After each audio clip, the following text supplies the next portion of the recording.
Please note that this content is for adults only. Viewer discretion advised. If you haven't yet, hit the subscribe, like, and share.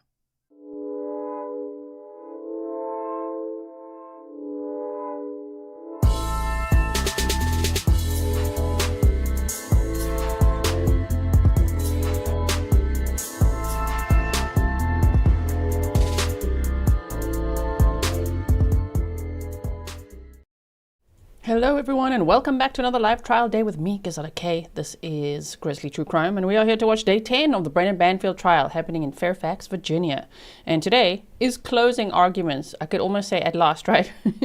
At last, it's time for closing arguments. So closing arguments and then verdict watch, which I cannot wait for. Oh my goodness. Please, can there be a verdict today? Come on, jury, it's possible, right?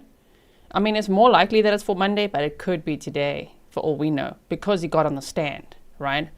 Okay, so the closing arguments happens on the hour. So we're starting, 45 minutes before then. They had a couple of motions to go over, so we'll be watching that now.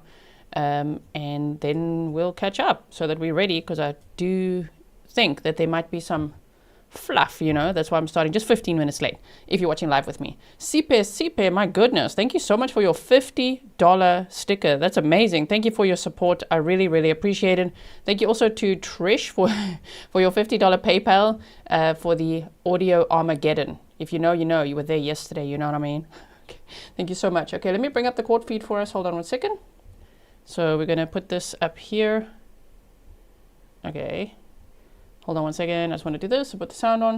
All right. Good morning. Good morning, Judge. How are you? Good. Morning. I don't know how am I guess is the question. I think we're good. Okay. Your Honor, the Commonwealth has elected to proceed on one count of aggravated within 3 years and one count of aggravated same transaction. We have presented one instruction for each of those. Perfect. Look, guys listening. What? Dude, how do you feel getting on the stand? I'm so glad he got on the stand because, my goodness, if there was any reasonable doubt, he just completely wiped it out, in my opinion. What do you think? Heidi, thank you so much. And Sarah Drever says, yay, my first live, love what you do. Thank you so much. It is the model. Perfect. We have added to that one instruction that had not been previously provided for child endangerment. We will not be going forward on... And I'm going to take out the child abuse one, abuse and correct? neglect, exactly. Okay. And then we have withdrawn, and I can tell you which letters, Okay.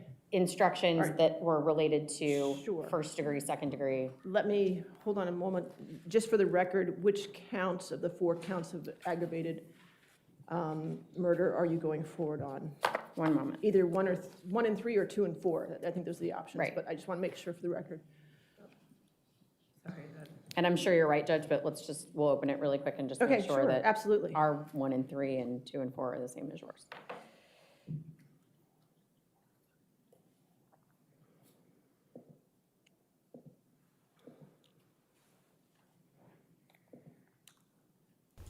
Okay, so the jury's not present yet. They're just finalizing instructions. They're going to go through motions, things like that. Thank you to Grizzly Cat for the beautiful pictures of the victims, Christine Banfield and Joseph Ryan.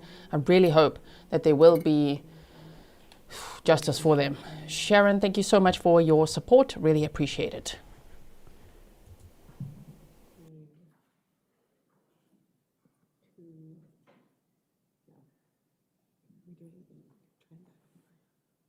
Sure. So, So 1 and 3? 1 and, No.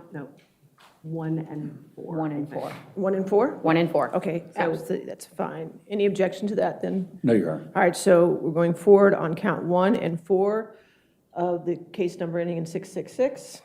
And then for 2 and 3, there's a motion to dismiss those. Oh, wait, so you have okay, no hold on, I'm objection to- getting tapped. No, ma'am. Wait a minute, hold Yeah, on. let- There seems to be a change here. Sorry, we're gonna Okay. read this one more time.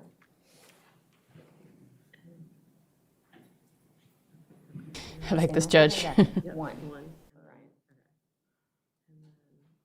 4. Same 3-year period, Christine, yes. 1 and 4. Dismiss Oh, you're- 2 and 3. Okay, Yes. final answer? Yes. Okay, 1 and 4, so we're dismissing 2 and 3 with no objection.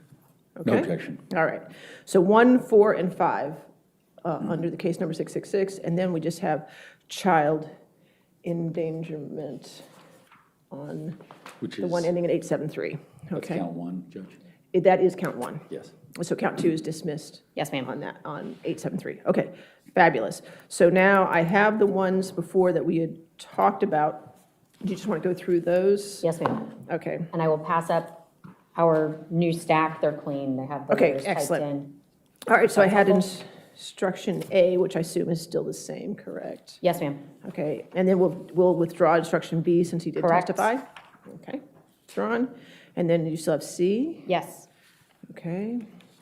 D? Yes. Look at his face today. He looks really tired. And he does, I don't even know how to describe that look. It's just like zoned out. He's probably going over everything he said and like, do you think that was good? No, no one thinks it. It was terrible. I can't believe some of the things he said. Bonnie Teat, 5843 says, thanks, Grizzly, forever. All the fantastic snarks. Thank you so much. E? Yes. F? Yes. G? If they stop sticking together, yes. All right, and then H? Judge, I have an I next. Oh, I'm sorry, H is child abuse, so you're throwing Yep, that so one. that would be withdrawn. Okay, fabulous. All right, and then we have I, Yes. okay. Q? So Judge Q would be withdrawn? Q is withdrawn, I assume without objection. Without objection. Okay, Q is withdrawn. Okay, what do you have next? R? I actually had an L. Okay, you had L. I switched them around a little bit because. That's okay, because they didn't make sense in that order. That's fine. Well, not to me, but. That, maybe. nope, that's A-okay, I can track. I could, So that's fine, I'll just. if you're on R next, we would withdraw R. Withdraw R, okay. We would withdraw S. I have M next. Okay, M as so in Mike. M is in. Okay. S as in Sam, S as in Sam would be withdrawn. okay. N as in Nancy, Yes, O, yes, P, yes, T as in Tango, yes. okay.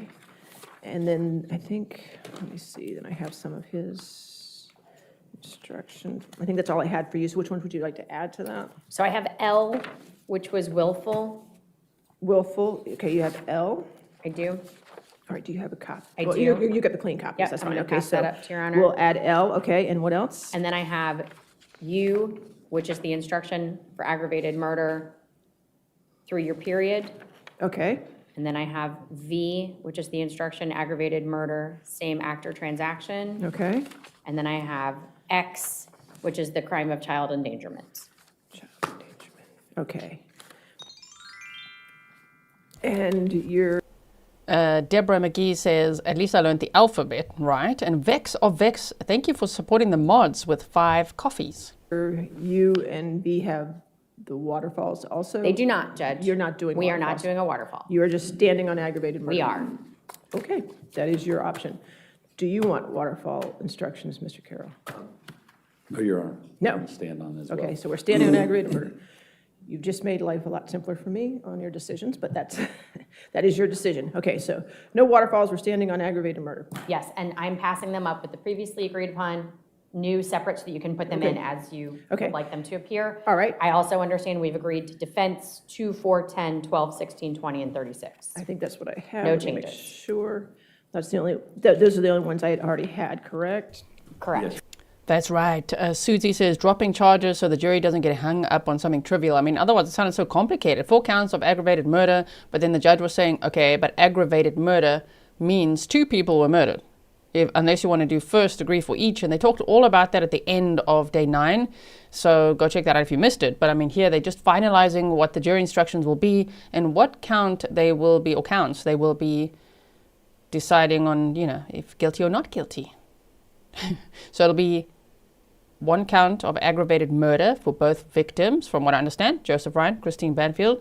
There's also the use of a firearm in the commission of a felony and 1 count of child endangerment. Your Honor.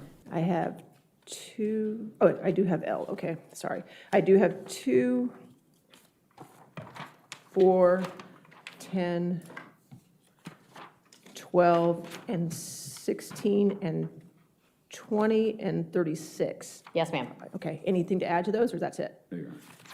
Oh, you guys get a gold star today. Thank you. Okay, That is fabulous. All right, so you want to hand me up the, you have the clean copies for your, oh, you already gave me. Yep, Okay, I got the clean copies. And do those include Mr. Carroll's, or Mr. Carroll, yours were already clean copied, correct?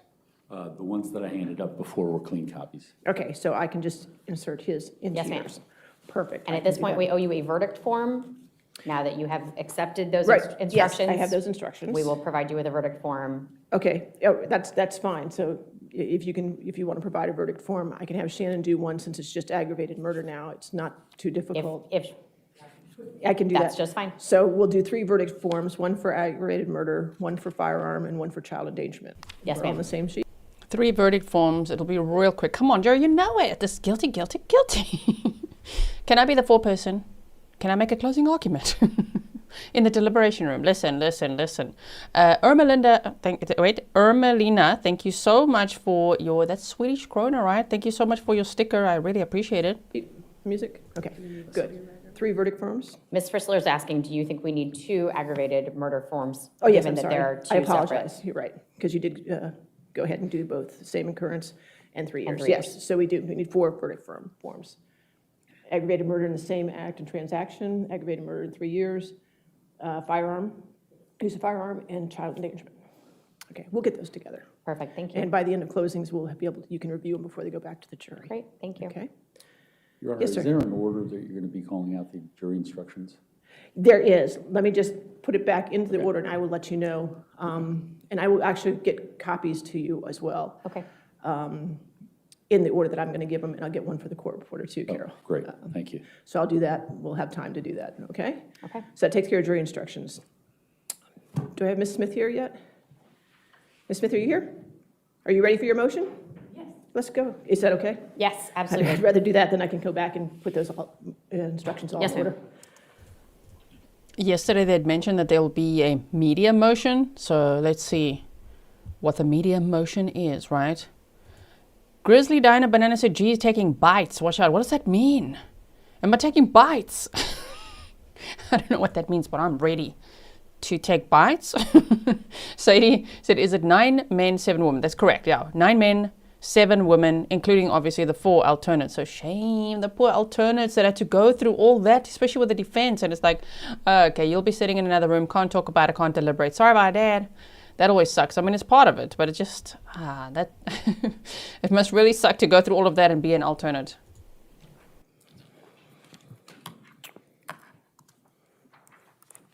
Ms. Smith, you can just come to the center podium, that's fine. Thank you. Apologize, these were always drawn. Just want to make sure I have the right Miss Smith. This is for the access motion?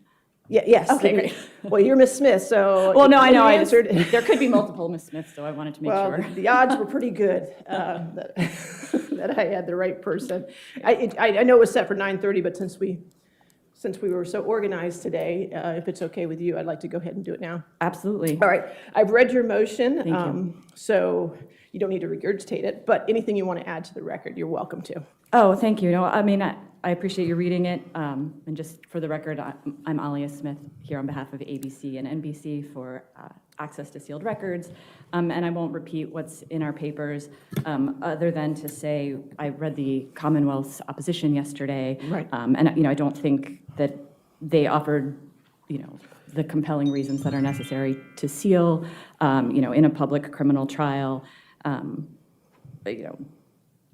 The fact that the litigation was concluded in the Daily Press case, which is one of the main authorities that we relied on, I don't think is a distinction, because the harm that they're claiming here is not to do with jury tampering or jury impact.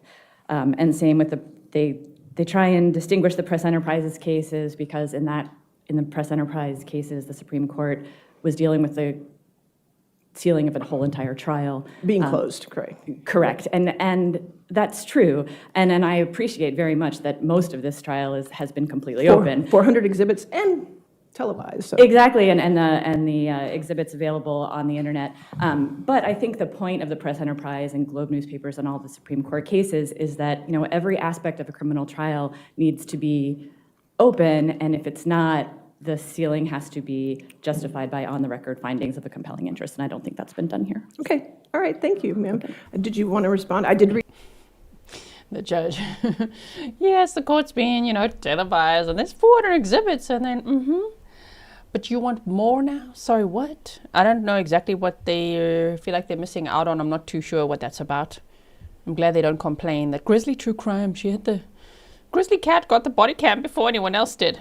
She's on top of it, okay? She knows where to get it. She was first in line. I'm always worried. Are they going to complain about us? Oh, my word. They were sleeping on the weekend, okay? We were working, okay? Making body cam videos. Thank you very much. Tracy says, court's on top of it this morning. Yes. I like the judge's mood this morning. She's ready. I do hope that there's a bit of a time limit, hey, per side. Otherwise, the defense could take up all day with their closing arguments. Can you imagine?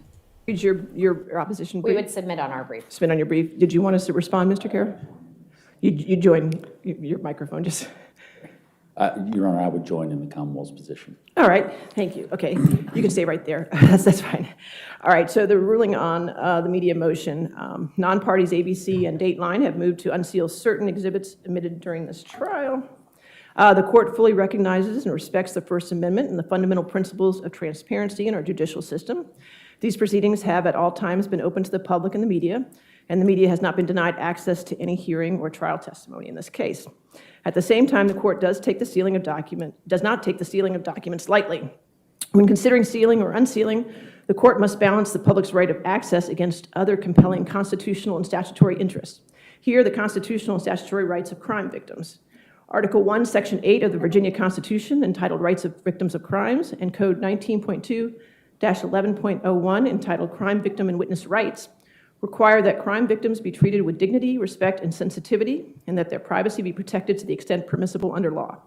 Victims are defined in relevant part to include family members of homicide victims, including spouses, parents, children, and siblings.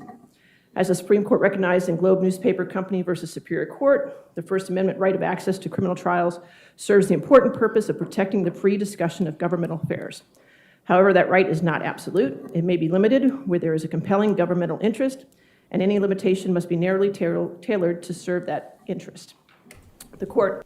I love what the judge is saying. That's what I say here at Grizzly True Crime all the time. We want to treat the victims with dignity and respect, and especially keep the families in mind. Yesterday, I'd read Joseph Ryan's mother's Facebook post, and she was just saying she was watching the trial, and she was just not ready to suddenly see a picture of her son's, face and hands and everything just covered in blood. It was terrible. Diana Morbano, thank you for your sticker, and Stefan clarifies that yes, Dateline wanted the horrible pictures for the documentary about Juliana. It sounds like they wanted exactly how Stefan said it, the horrible pictures, graphic pictures of the victims, right? Finds that unsealing these materials would add little, if anything, to the public's understanding of the judicial process, while substantially infringing upon victims' constitutional and statutory rights. Here, the court finds that the protection of victims' rights constitutes a compelling governmental interest. That interest necessarily limits the public dissemination of graphic depictions of deceased victims, nude victims undergoing life-saving measures, and autopsy images, particularly where such materials would be available for permanent public distribution, download, and reproduction worldwide. And we know how that goes. Some people sell it on their Patreon. Oh my word. Do not name names, okay? Thank you so much for the coffees. No drama here. Just some people, when pictures like that are made public, like Christine Banfield, because she was found in the nude, covered in blood, and they had to have, try to save her life. And there was body cam, there were obviously pictures taken, autopsy pictures. Once that becomes public record, oh man, if it just gets in the wrong hands, people do terrible things with it, distribute it on Reddit or sell it on Patreon or who knows what. It's just like, ooh, so scary. So I worry about that as well. I like this judge. I'm glad she's saying all this. Diana Morbano, thank you so much for the sticker. Even though this is the law, I just like hearing it, okay? It's comforting to hear, don't you think? This judge is a grizzly. Okay, let's continue. The First Amendment does not require the court to permit the exploitation of crime victims or their families by releasing graphic images of their loved ones' bodies for purposes unrelated to public oversight of the judicial process. The victims in this case were a mother, daughter, sister, and a son, brother, and grandson. Their surviving family members' constitutional rights must be considered and respected. This remains a public trial. Of the exhibits admitted into evidence, approximately 400 exhibits are unsealed and publicly accessible on the court's website 24 hours a day. 74 exhibits were placed under seal. The court has reviewed each sealed exhibit admitted in this case to ensure that sealing was narrowly tailored and justified. I will note initially that one category of material referenced in the motion, the co-defendant's interviews with the Commonwealth, were never admitted into evidence and are not part of the court's record in this trial or any pretrial proceeding, okay? Those materials remain in the possession of the parties and are not subject to unsealing by the court. Additionally, the minor child's interview was sealed pursuant to a pretrial motion due to the presence of a minor victim, and that sealing remains appropriate. With respect to the sealed body-worn camera recordings, the moving parties requested that the court redact or excise portions depicting victims' bodies and release the remainder. The court received these exhibits in their entirety as evidence. It is not within the court's role or technical ability to edit, splice, or alter admitted evidence, and the exhibits must be considered as they are entered into the record. All sealed exhibits were sealed pursuant to motions agreed to by the parties at the time of admission. For the record, the court will now go through each sealed exhibit and state the basis for sealing. In doing so, the court does find that certain sealed exhibits do not implicate victims' rights and therefore will be unsealed. Okay? So I'm going to go through it and I'll give you a copy of this. No, I appreciate that. And can I just be heard on for one moment on the body-worn camera? Oh man, the judge's voice got a little almost shaky there. You know, it sounds like she truly cares about the victims and their rights, which I really like as well. I really appreciate. So, yeah, there's just certain things I think the media shouldn't have, in my opinion, because what are you going to do with it if it's so graphic and it goes in a documentary or something or just online? It's terrible, you know. So yeah, oftentimes courts will take. That's why it also sometimes takes long to get body cam and things because they have to redact. A lot, and I can imagine with the body cam arriving at the scene, I think they're going to have to redact quite a bit there as well. And so they just talked about as well the sealed body cam and also the minor child's interview. Oh, shame, the little girl was interviewed. She was only 4 years old at the time. S. Mark Cares, thank you so much for your sticker. Footage. You can, but I'm not going to change my mind. Okay. All right. So would you not rather do? Okay, good. Okay. So let's go through the sealed exhibits. All right, number 4 is a body cam of Officer Hugh. Both victims are shown. One is deceased and one is nude, and life-saving measures are being taken. A recently sealed number 5 is a picture in the far right corner. You can see Mr. Ryan's body. Number 6 of the Commonwealth's evidence body cam of Officer Beckner. Both victims are shown. One is deceased and one is nude, and life-saving measures are being taken. Number 8 is a photo from the still body cam, and it's of the victim's body. Number 9 is also a photo from the body cam of the victim's body. Number 10, the body cam of Officer Gibbons. Both victims are shown. One is deceased and one is nude, and life-saving measures are being taken. Commonwealth's Exhibit 11, the autopsy report, will be unsealed. Commonwealth's Exhibit 12, the autopsy report of Mr. Ryan, will be unsealed. Number 11 was Ms. Banfield. Number 13 is a photo of Joseph Ryan's deceased. Number 15 is a photo of Joseph Ryan deceased. Number 20 is a photo of Joseph Ryan deceased. 22 is a photo of an autopsy of Ms. Banfield. 23, 24, 25, 27, 28, 29, 30, 31, 32, and 33, and 34, 35, 36, 37, 39, 40, 41, 42, 43, 44, 45, 46, 47, 48, and 49 are all photos of the autopsy of Ms. Banfield. Number 58, 59, 60, 61, 62, 63, 64, 65, 66, 67, 68, 69, 70, and 71, and 72 are all FetLife conversations which will be unsealed. Number 98 is a photo aerial view of the house, but Mr. Ryan's body is in the photo. Number 9, a photo of Mr. Ryan's body on the floor.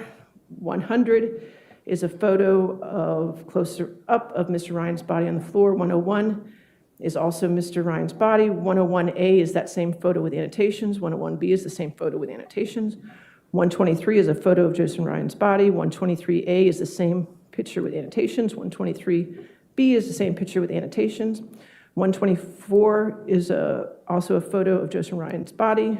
170A is a photo of 171 with annotations, which is a picture of Joseph Ryan on the floor, deceased. 172 is a photo of Joseph Ryan's as well on the floor. 174A is that same photo with annotations. 181 is a photo of Joseph Ryan's body. 221 photo is of Joseph Ryan's body. 221. Come on, grab your tissues, Brendan Banfield. Grab them. Is he looking at the tissues? Dab, dab, dab. Wrong timing, dude. I don't think he can even cry, although we saw a little glimpse of one of his love letters to Juliana yesterday. Unfortunately, that has not been provided by the court yet, and I want it. I really want his 14-page love letter to Juliana, and when we get it, oh my word, I'm going to read it to you. I'm going to... I really can't wait. I'm going to snark so much. And we saw a little like serviette that he'd written on. And he was like, sorry for the bad writing, but my tears, like his tears were falling on the serviette, telling Juliana how much he loves her. Please don't leave me. I'm like, oh my word. So there he could cry a little bit apparently. I don't even believe that. He probably just like dripped some water on it or something. Cheryl McDonald said, remember, this is a very good point you make, Cheryl. You said, remember, everything on the internet's forever, and that's just so unfair to the victims. Because a lot of times it might feel like in the moment, let's like quickly see this, quickly see that, but it's forever on the internet. And you're so right, Cheryl. So yeah, Judy, Judy, unfortunately not. And did I have a little tantrum in my own mind about it? Yes. Yes, Southern Calibre says, well, we want Brendan's love letters. I want it. Stomps feet. Come on, man. Can I get up there and make a media motion? I would like, Judge, firstly, you're a Grizzly. Okay, we claim you. All right? One of them legacy judges. Okay, thank you so much.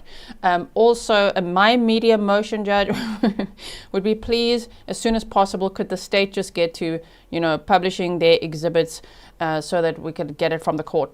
Thank you so much. Okay, we'd like to snark at it. Okay. Joe will be like, oh, okay, yeah, would you like them now? Yes, give me a link. I want it now. A is the same photo with annotations.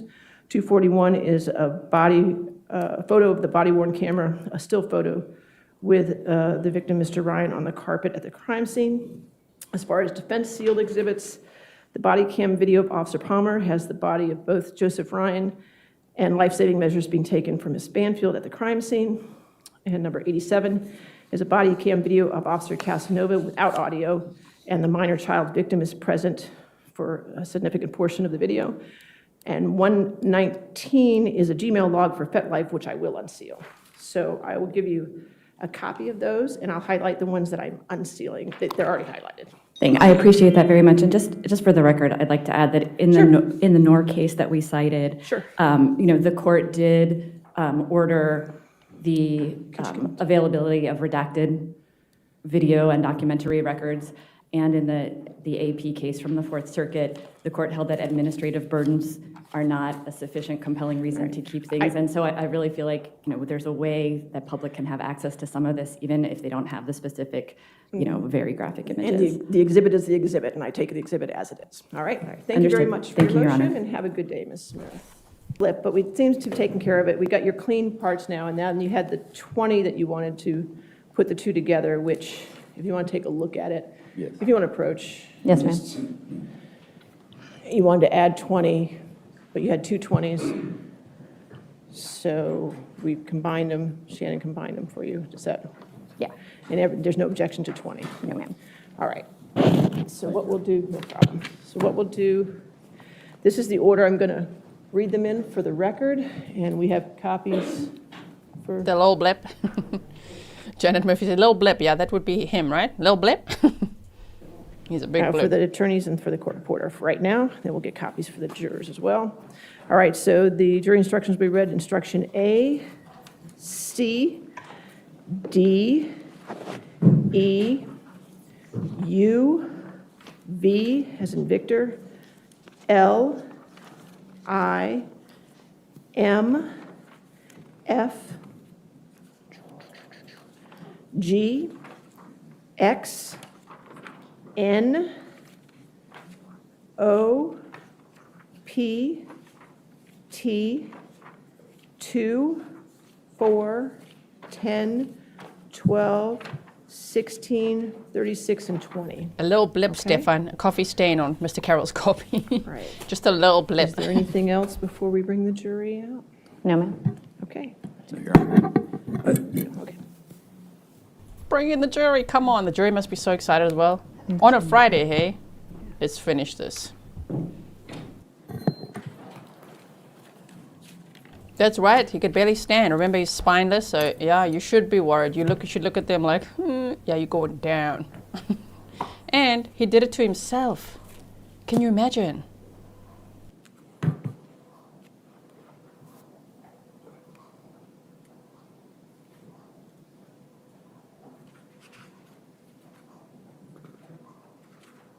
The guy's frowning.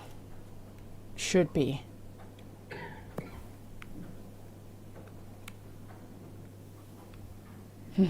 Sheriff for Justice said, Brendan, getting scared. The bailiff is really close today. Sir, your little desperate puppy dog face is just off-putting as hell. Just stop it. No one wants it. No, maybe Juliana wanted it. Good morning, ladies and gentlemen. So juror number 2, I'm going to have to put you on the payroll. You keep that door open every time you come back. I really appreciate it. All right, ladies and gentlemen of the jury, you now have heard all the evidence in this case. All right, before the lawyers make their closing arguments, the court will give you the instructions of the law that you are to apply in deciding this case.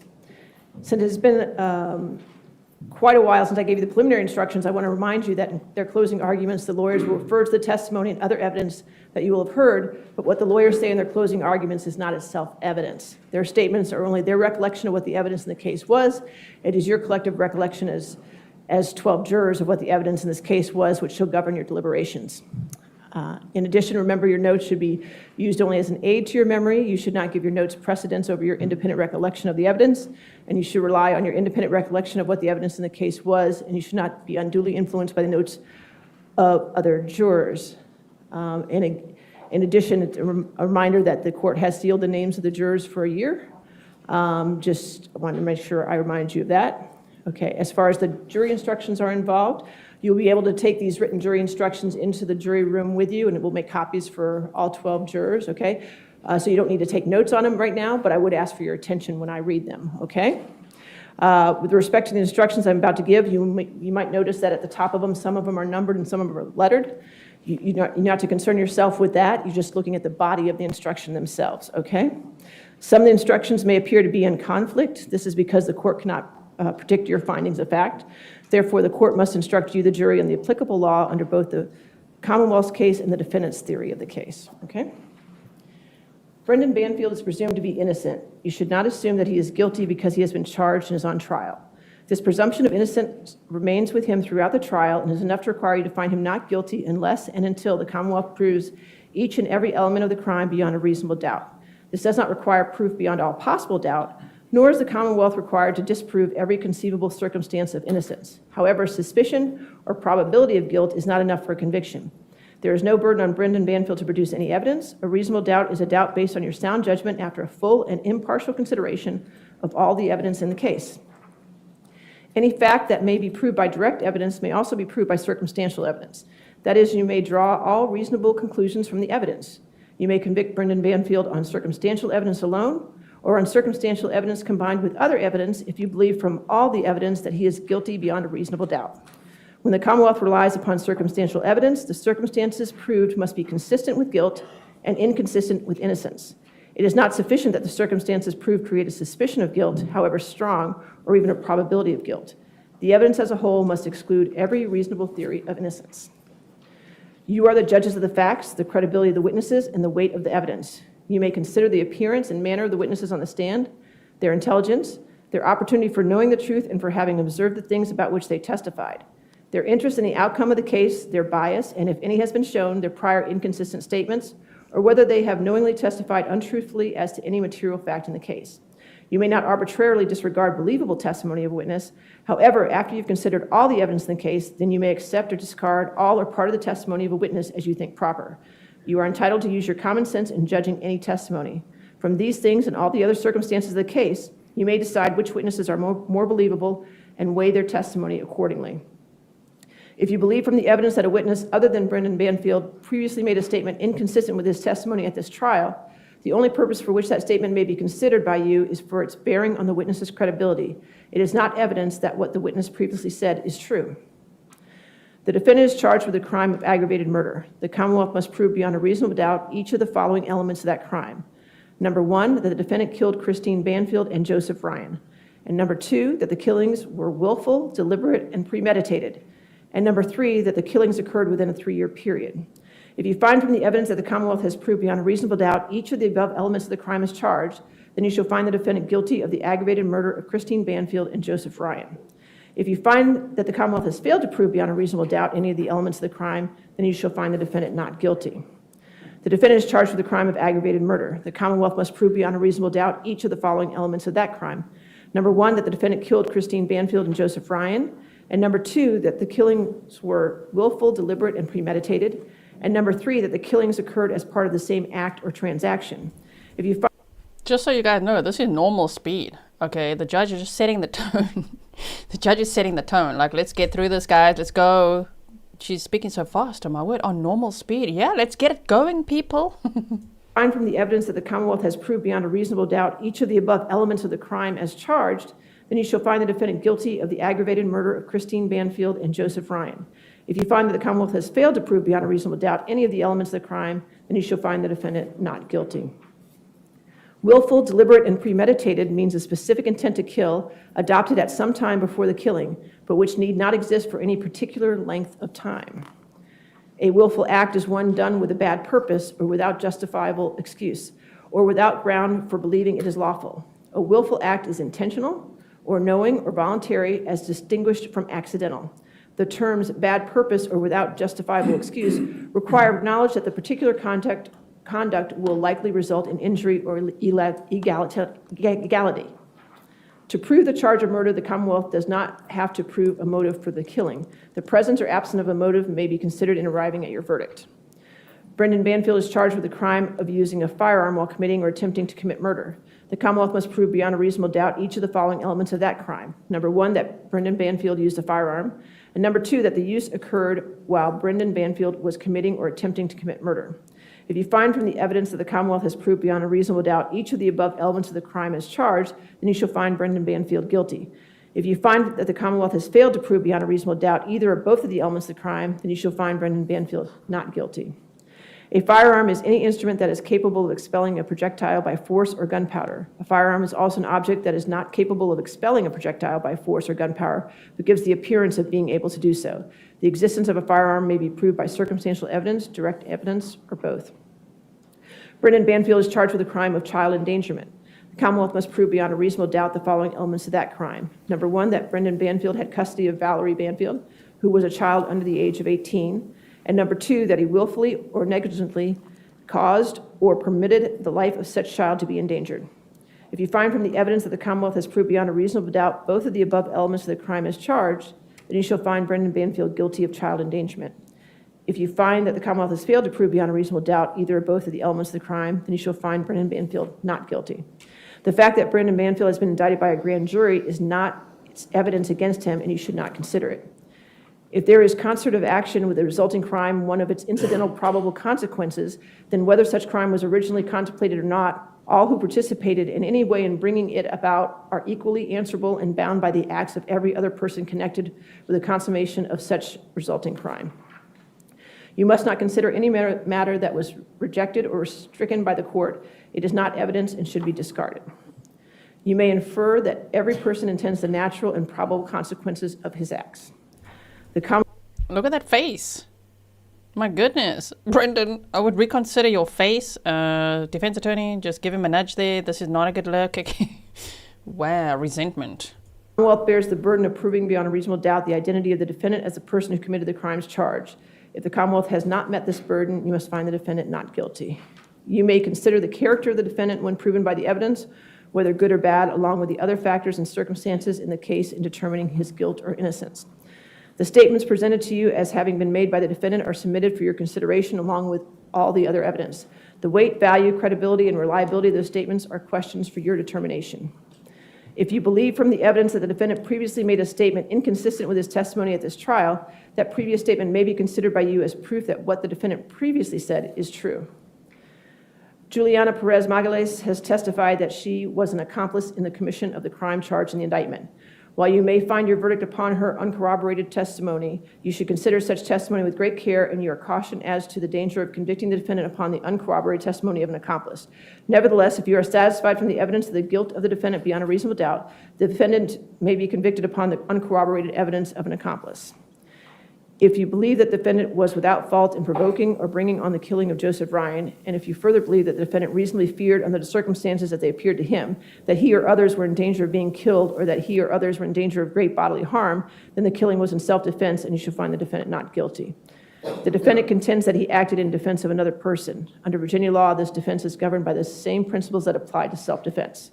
Number one, burden of proof. If the evidence raises a reasonable doubt as to whether the defendant acted in lawful defense of another, the jury must find him not guilty. Number two, reasonable belief of imminent danger. The defendant must have had a reasonable belief that the person he sought to protect was in imminent danger of bodily harm. All right, closing arguments. Thank you, Your Honor.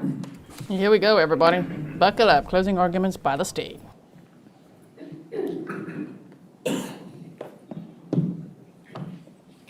And if we can have the display for the jury activated from our table, and it does include sealed exhibits, so we'd ask it not be displayed to the gallery. Just to the jury and not Yes, to the please. gallery. Thank you. Yes, ma'am.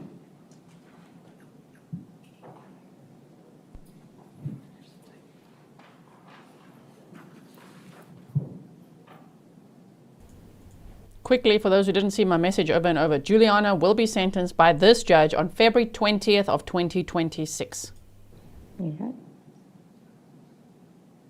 Okay. Good morning. Thank you so much, not just for what you're going to do today, but for all of the time that you have spent carefully considering the evidence that we've been able to put before you, for the attention that you've paid, for the notes that you've taken, for the time that you've given up away from your daily lives, your jobs, and your families. Without your work here, Christine Banfield and Joseph Ryan would not be able to find justice. So thank you. The judge has read the instructions to you. They'll go back to the jury room with you, and you're going to have those as your guide in making your decision. I would draw your attention to the fact that you've been given 2 counts of aggravated murder, 1 count of use of a firearm in commission of murder, and 1 count of child endangerment. Talking first about the aggravated murder instructions. They have 3 parts. You'll first need to find that Brendan Banfield killed Christine Banfield and Joseph Ryan. You'll need to find that those killings were willful, deliberate, and premeditated. You'll need to find for 1 of the counts that those 2 murders occurred within a 3-year period, and for the other count, that those 2 murders occurred within the same transaction or occurrence. We know that they were killed during the same event within the Banfield residence, so that should knock that one out for you. 3 years, pretty simple as well. We know that they occurred on the same day. It's the first element that we're going to talk about, that Brendan Banfield killed both Christine Banfield and Joseph Ryan. We know that on February 24th, 2023, he executed his plan to murder his wife and an innocent stranger. He was in love with Juliana. He can pretend that this was a fling, an affair, he'd had them before, no big deal. He was in love with Juliana. He was afraid of losing her. He needed to get rid of his wife so that they could be together, so that they could marry, so that they could have those babies that he was picking out names for. Juliana told us how the plan was crafted and how it played out that morning in the Banfield house. But you've heard directly from our detectives and our experts the uncontradicted evidence of Brendan Banfield's culpability. You needn't rely only on Juliana's story. There has been a plethora of evidence to help you meet your burden in this case. Let's walk through just the highlights. Our digital evidence. While the digital evidence cannot tell us definitively who was behind the screen, we heard that a bunch. We know that to be true. What it can tell us is that Brendan Banfield and Juliana Perez Magales are more likely to be the ones to have set up Joe Ryan to come into the house to fake rape Christine on February 24th. There is no digital history, none, of Christine Banfield using dating sites, fetish sites, searching for pornography, talking to other men prior to the January inception of this scheme. Brendan told you that more than 10 years ago There were incidents of affairs involving rough sex. But you have zero evidence to corroborate that self-serving statement. Think about the 2 days of Mr. Litsky's testimony for the defense and the 3 times that Detective Miller was called to this stand. If there was one scintilla of evidence that supported these claims of infidelity, of interest in sexual violence, don't you think you might have heard about it? The FetLife and Telegram contacts all occur on Christine's laptop, frequently while her phone is in use with something completely innocuous. You remember the frozen tickets, the Lululemon shopping, the family vacations the day before the murder? 2 devices, 2 different people. The FetLife and Telegram usage only ever occurred when Brendan Banfield and Juliana Perez-Magales are in the home. Is it at all plausible that this woman wouldn't take advantage of an empty house to engage in her plans for adultery? That on the 2 weekends that her husband and the nanny are out of the house, those are the 2 weekends where we see 0 FetLife activity, 0 Telegram activity? Let's look at the chats themselves. Slide 1. How many potential targets were turned down by Juliana and Brendan because they wanted to meet in person first? Because they wanted to talk on the phone? Because they wanted pictures that included Christine's face? Does this make any sense for someone seeking a new relationship in an area of sexual exploration that would be new to them?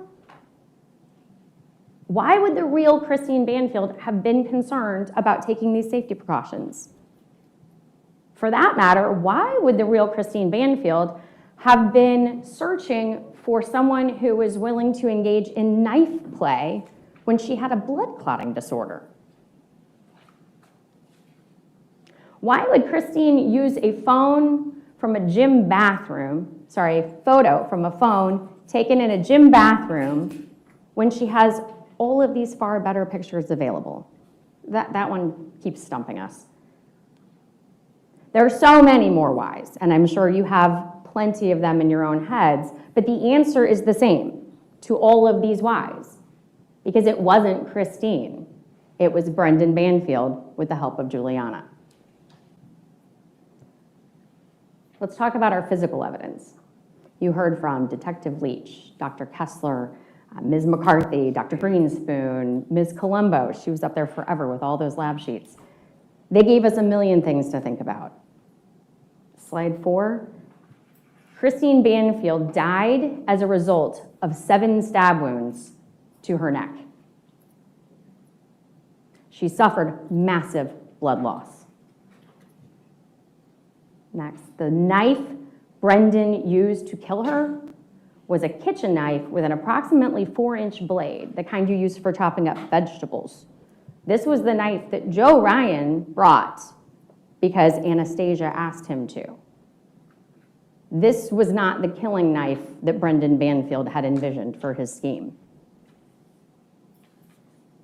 Next, Joe Ryan was shot twice.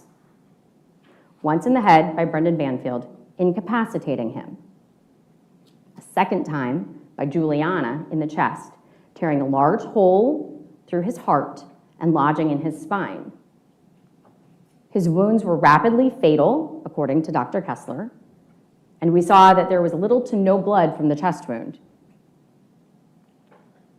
Iris Daly-Graf told you that he would have been incapable of movement following that second shot. Next. We saw evidentiary confirmation of the affair. The semen stains on Juliana's bed sheets.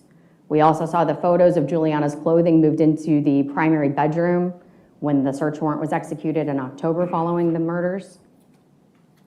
We saw the photos of Brendan and Juliana together, both before and after the murders. Her photos from her Instagram, their family photos in the bedroom after the murder. We saw the records from the shooting range for the purchase of the gun and the training of Juliana to shoot it.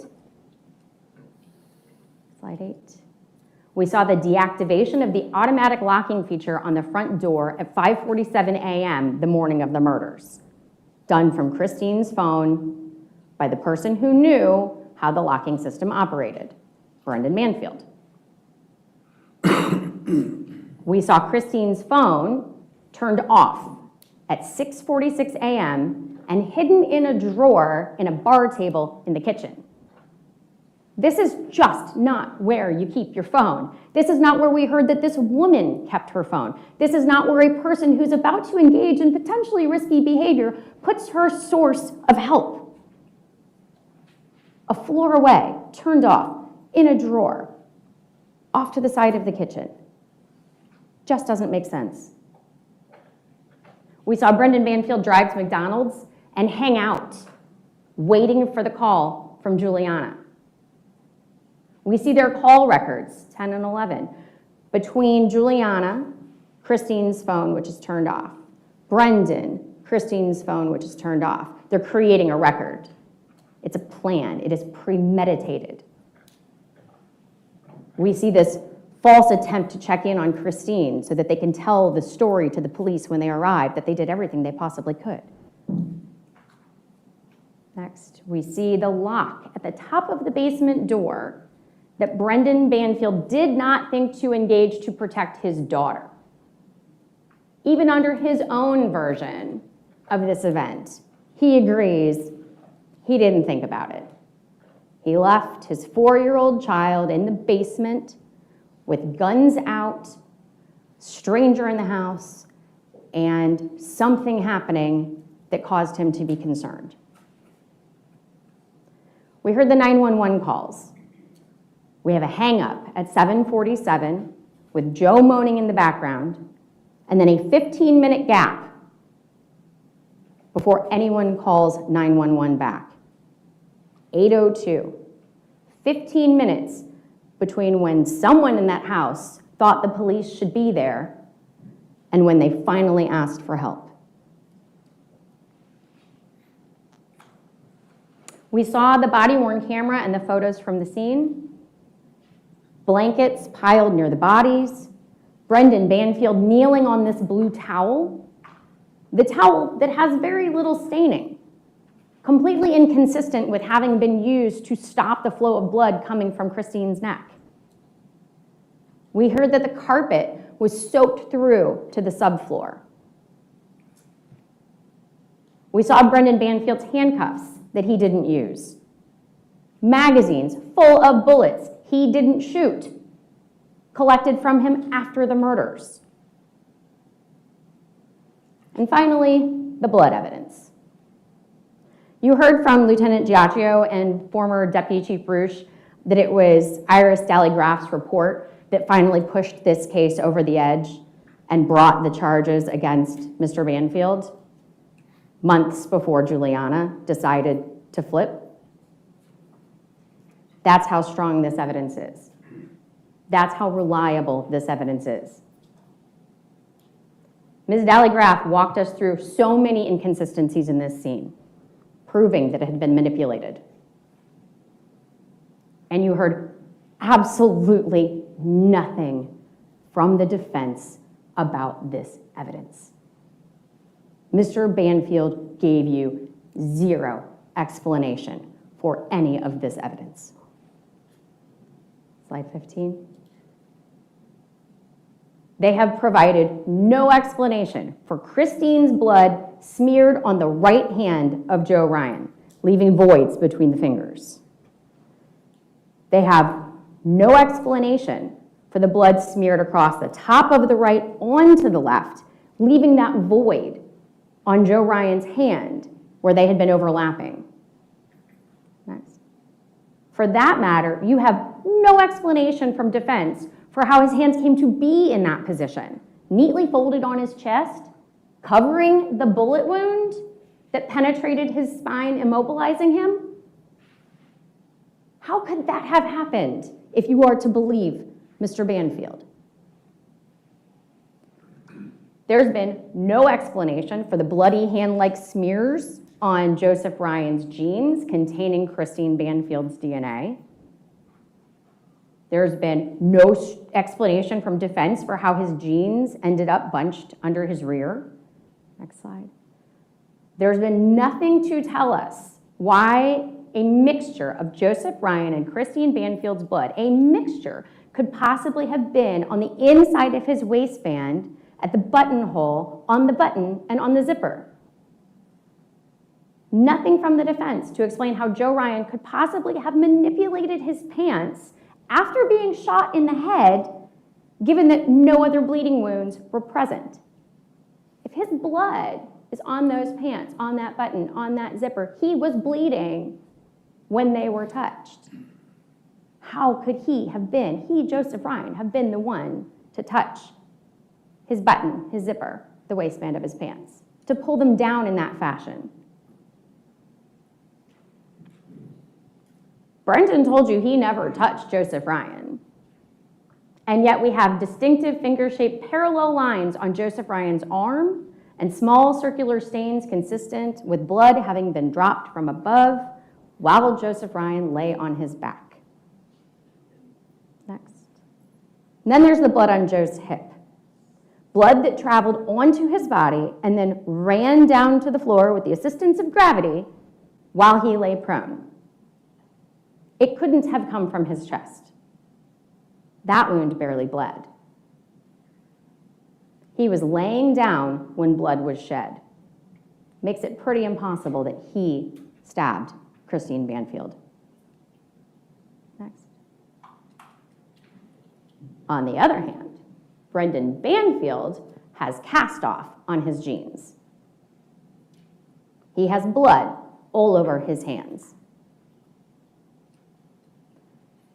The blood stains on the backpack don't line up with the position of its contents. The blood on Joe's face is not consistent with his final position. And I'm sorry, I'm back to Joe's hands. This scene was manipulated. And it wasn't by Joe.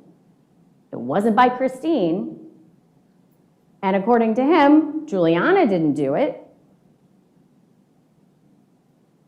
You have zero explanation from the defense as to how all of this blood evidence can be as it is. The Commonwealth gave you an explanation.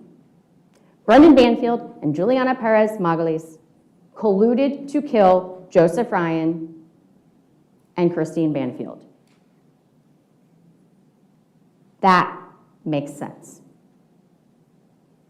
They created accounts, they chatted up potential victims, they got Joe Ryan into the house, and then they shot him.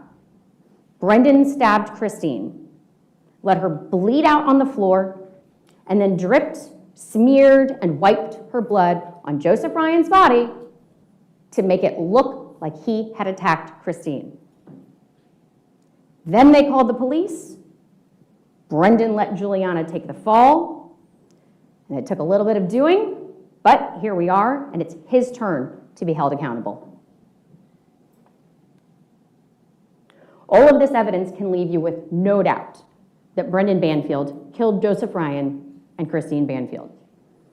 That is the first element of the aggravated homicide statute. The hard work is done. Element 2, that the killing was willful, done with a bad purpose, intentional, and deliberate. There can be no question in your minds as to the intentionality of this act, the deliberateness of this act. You must also find that it was premeditated, that at some point before the killing, he decided to kill Christine and Joe. I believe that we presented you with that evidence as well. For one of the offenses, you find that he killed 2 people within 3 years. As we've identified, same day, definitely within 3 years. For the other offense, you find that it was 2 people killed during the same transaction or occurrence. They were both killed in the room as part of the same plot, by the same person, same transaction or occurrence. The second offense is for the use of a firearm in the commission of the murders. We know from our experts that Joe Ryan died of his multiple gunshot wounds, one of which came from Brendan. If you have any question about whether or not Brendan can be held responsible when Juliana also shot Joseph Ryan, you'll have instruction O, that is concert of action. So I'm going to read to you what it says. If there is concerted action with the resulting crime, one of its incidental probable consequences, then whether such crime was originally contemplated or not, all who participate in any way in bringing it about are equally answerable and bound by the acts of every other person connected with the consummation of such resulting crime. Virginia makes it easy. Translate. If you think that Juliana Perez Magales and Brendan Banfield were working together to kill Christine and Joseph Ryan, then Brendan can be responsible for Joseph Ryan's death, regardless of which bullet did the most damage. It's not a test of either or. They were working together. That makes him equally responsible. The last charge is the endangerment to Valerie. So while in his custody, that the defendant willfully or negligently caused or permitted the life of such child to be endangered. He made it out to be Juliana's idea, but he brought Valerie into that home. He left her in the basement, knowing that Joe Ryan was upstairs. He left her in the basement while he shot and killed Joe Ryan. He left her in the basement while he stabbed his wife. He could have locked the door. He could have done this on a day she wasn't home. He could have made arrangements for someone else to have her overnight. But that didn't work with his plan. So he's guilty of this offense as well. I appreciate, again, all of the attention that you've given. I appreciate, again, all of the hard work you're about to face.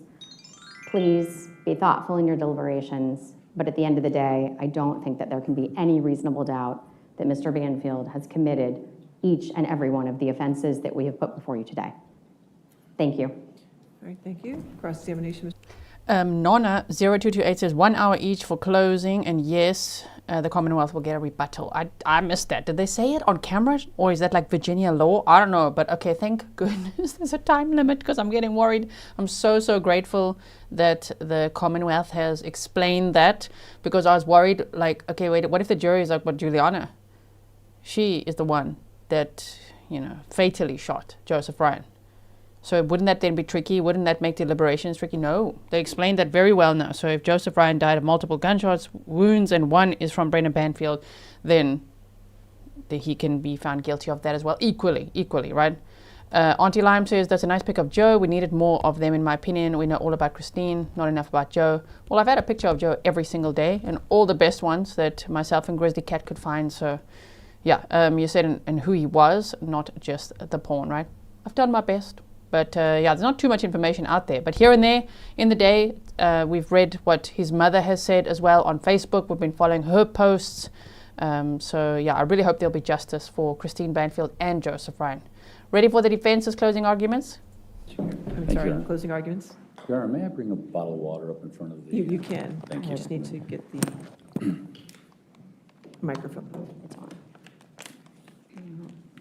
Yeah, it's on stuff.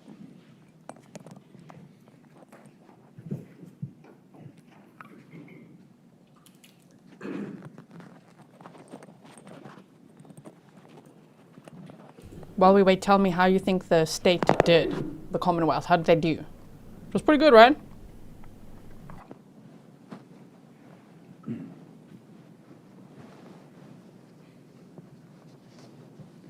Good morning, ladies and gentlemen. Can you hear me?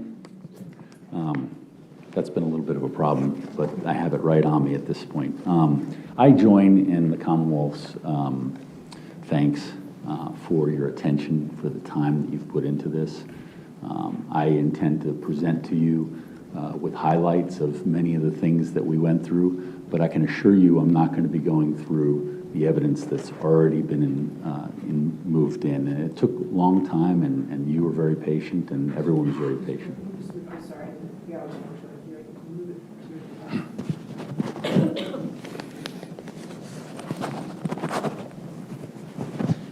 Is that better, Your Honor? Just a little further up.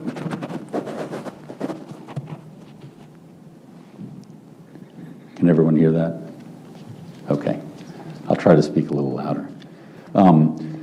Ladies and gentlemen, I join in thanking you for your time, for your attention. You could see over the nearly 3 weeks that everybody was attentive, and that's something that is something that's crucial to this process, and so I thank you. When my children were younger, I used to walk out of the house and tell them, I'm going to defend the Constitution. They didn't have any idea what that was, and oftentimes that became, okay, whatever, Dad. I was a prosecutor then. I was a prosecutor in Fairfax County. And what that meant to me was you presented a case, no matter who it was, you presented a case where you looked at all possibilities and you looked at all evidence to determine and to make sure that you were pursuing someone that the evidence would support. In this case, this was quite unusual. When we first met for the initial opening, I talked to you about some things that I thought you should look into. I thought that you should have an ear towards what is it that they're going to present as evidence. And even I was surprised that the evidence that ultimately was presented by the Commonwealth was actually from my case. The only people that were called to testify from the Commonwealth's case in chief were for body cam video, police officers, a couple of those, and Detective Terry Leach. And he was the one who identified all of the scene photos. He identified many of the pieces of evidence that were brought in. And he was able to talk a little bit about things such as the blood stains on the gun, the blood stains next to the bed. And what he told you, ladies and gentlemen, and this was the extent of, I think, their testimony in their case, was that there are numerous things within this scene that we can see in pictures, but they were never tested. There are numerous things that became the centerpiece of the fantastic story that the Commonwealth tells, yet they were never tested. For example, if I were to have the opportunity to cross-examine, say, the chief detective of this case, I might ask, why wasn't there fingerprints done, or even DNA, of this gun safe that we hear about? We hear Juliana goes into the back bathroom and talks about getting a gun. It changes a little bit over time, but if someone had said they went to the gun safe, because we're talking about guns, we're talking about shooting, why wouldn't there be some sort of evidence to either corroborate or preclude that possibility? I asked Detective Leach, he says, well, it's really up to the forensic examiners. They make the decision.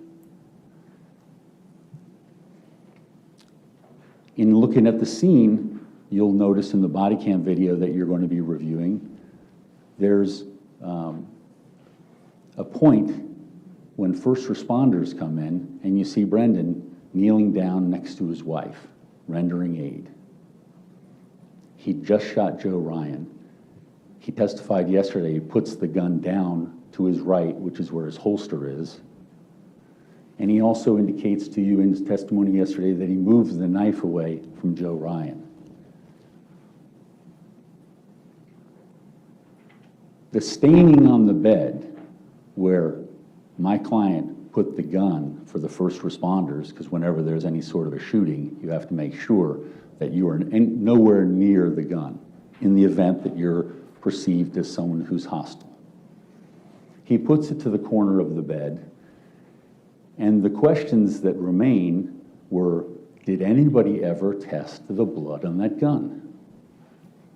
And you hear from Detective Leach, you can't do that. It was already test fired, and now would be potential for contaminant. Now, we didn't test the stains down on the floor where the gun was lying in before it went up on the bed. And we didn't test the gun, which appeared to be something that a serologist could just take a swab of. Yet there's some significance placed on the fact that there was a blood stain where the gun was when it had been sitting in a puddle. And so that actually was tested. In terms of the blood stain pattern analysis, which appears to be the Commonwealth's main focus of the case now, there are questions about many of the things that Ms. Sands says were never tested. And so the conclusions that are being reached in terms of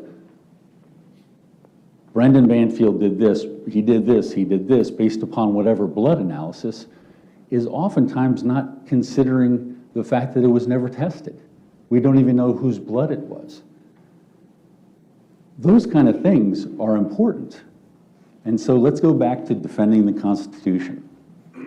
When you are charged with presenting a case, and I chuckle a little bit when Ms. Sands says, we haven't proved anything, we haven't shown any evidence. All we've done is show evidence. All we've done is try to get the truth out there. My client doesn't have to testify, yet he gets up there and he tells a story. He's a philanderer. We can conclude that. It's horrible. It's a horrible situation to be in. He had affairs. He accepted that. He told you, ladies and gentlemen, exactly what was going on and exactly how it went.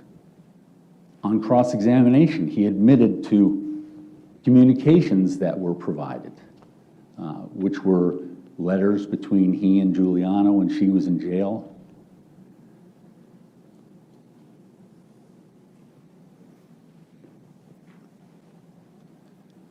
This is about the truth. In the beginning, you heard our duty is about fairness, our duty is about being just, all of those sorts of things. Yet you don't put on any of your detectives. She's referring to the expert that they have that I called. I called 3 times, and you saw his demeanor.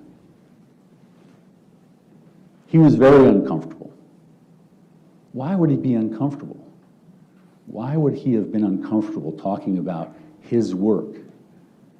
And we dug for it, and he ultimately said, the executive summary and the data remained the same. The only thing that changed is Juliana Perez Magalay's statement. Excuse me one second.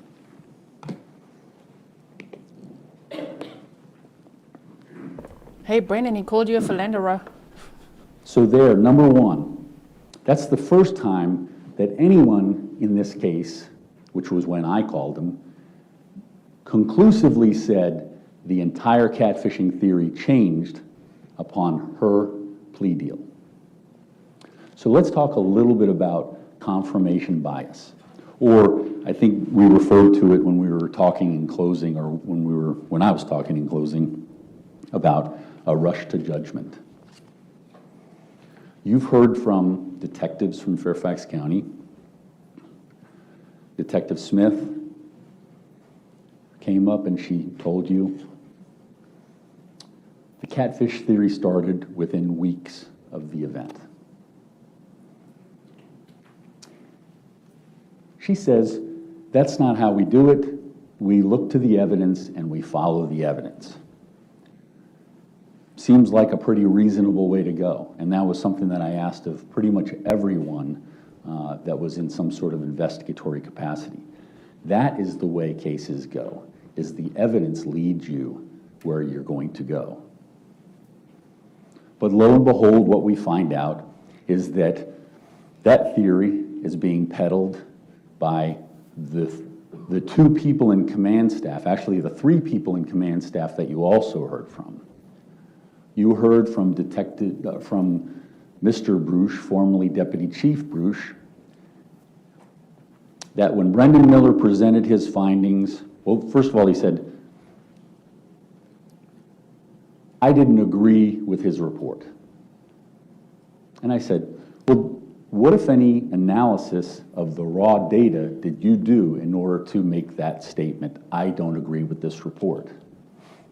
He said, well, it wasn't that. I don't know about the data, though he said he was a computer forensic PhD. He didn't take the time to do that. So I said, okay, well, did you ever have Detective Miller come in and walk you through it? Like, show your work? Well, we talked about it quite often, but did you, in fact, have him go through everything that he did to arrive at his work? No, we didn't do that. He speaks to Lieutenant Giacchio at the time, who appears to have a direct line to him, obviating anybody else within the command staff. And what you'll see, and you'll see it in the evidence, there are emails where soon after Juliana Perez Magalhaes changes her story, there are emails to Sergeant Ames. And you remember Sergeant Ames, he came to the stand based upon my subpoena and my calling him. And Sergeant Ames was not comfortable.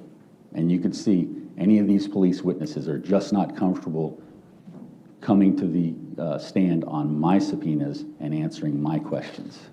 But he did answer them. And what you saw were emails. Those emails were essentially they were just kind of forwarding it up the chain so that his supervisors knew. And he was very candid about it. I was new. I wasn't sure how to deal with a situation like this. I'd never dealt with a situation like this. But what the situation was Detective Miller's executive summary being sent up the chain to Sergeant Ames, who was in a different division than Lieutenant Giacchio, saying there's different ways. There are 3 different emails that you'll see. Brendan Miller has got to look over this, and he's got to go line by line and explain how we got it wrong, things such as that. The final one is to Sergeant Ames. I can tell you that every single conclusion in his report was wrong. He's going to have to do something in order to, and it's kind of, essentially, he's going to have to change this report because it needs to conform with the proffer of Juliana Perez Magalhaes. So that's twice now. 2 different people that I called to the stand that essentially confirms that everything changes when she comes in and testifies.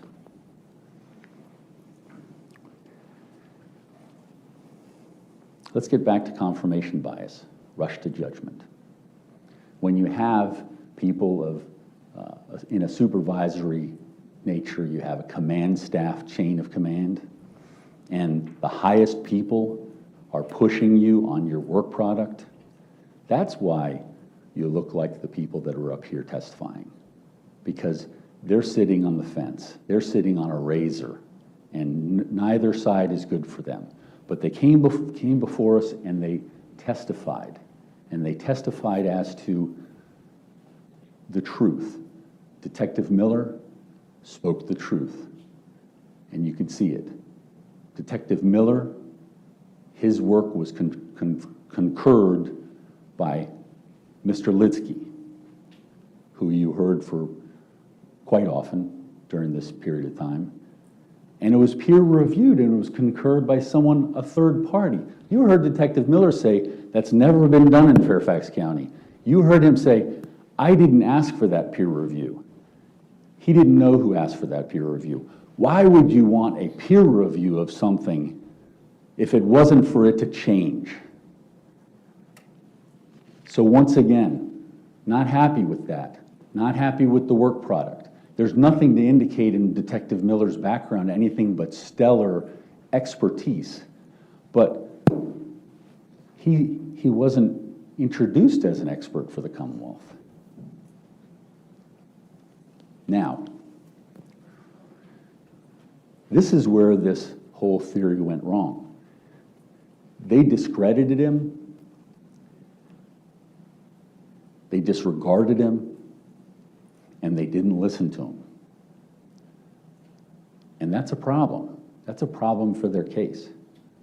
Because there are things in digital forensics that had he been involved with the group that was talking to Juliana Perez Magalhaes, he would have been able to guide them in terms of this is where the digital forensics is in conflict with you. And you heard me testify, or I'm sorry, you heard me ask questions of many of these detectives who might have been involved. Did anybody ever challenge her? Were you present when she recanted for the first time? Well, we couldn't ask that of anyone because the detectives that were in the room have not been called. The detectives that were in the room, I didn't call. And so we don't know anything, but we heard Detective Miller, and he had viewed it, and he said, when I asked him, were there challenges to what was said? He said, no, it was pretty free-flowing. To me, that tells you that whatever the story you're telling us is great, because we're getting Brendan Banfield based upon that. Once again, confirmation bias. The first few weeks after the death of Christine Banfield becomes this theory of catfishing, which is what Juliana Perez Magalhaes provides to this. Now let's talk a little bit about digital forensics. And I'm not going to try to use the computer to show these to you because that was excruciating at times. But I think we've gone through it with significant enough detail that when you go back to look at the exhibits, and I'll tell you which exhibits if you wish to write them down, you're going to be able to see exactly what Mr. Lidsky was saying. It's complicated. It's been complicated for me since the beginning, but it's not necessarily an easy grasp. But I would ask that you take the opportunity. You're going to have all this evidence to review this particular area. So some of you may have been asking about January, or may wonder about January 9th. That's a significant date in this investigation because that's the day when the Gmail account, called the suspect Gmail account, was started.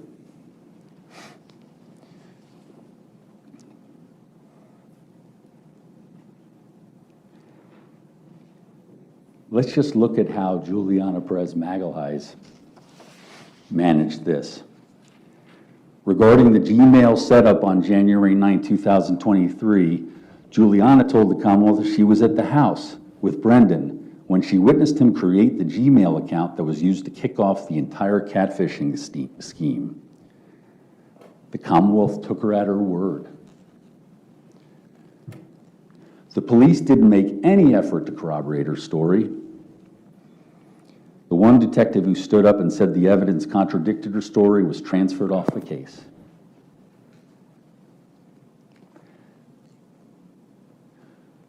I think the words were from then Deputy Chief Bruce,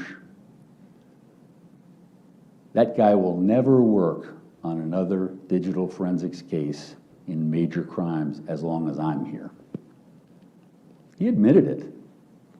There was no dancing around. He admitted it. So you have something that's in opposition to whatever the theory is that you're trying to peddle, and you're in the command staff, you're high up in the police department, you can just transfer them. And so it was from that point on, Detective Miller was of no benefit to the police because no one would utilize him once the stamp of disapproval had hit him. He was moved over to child sex.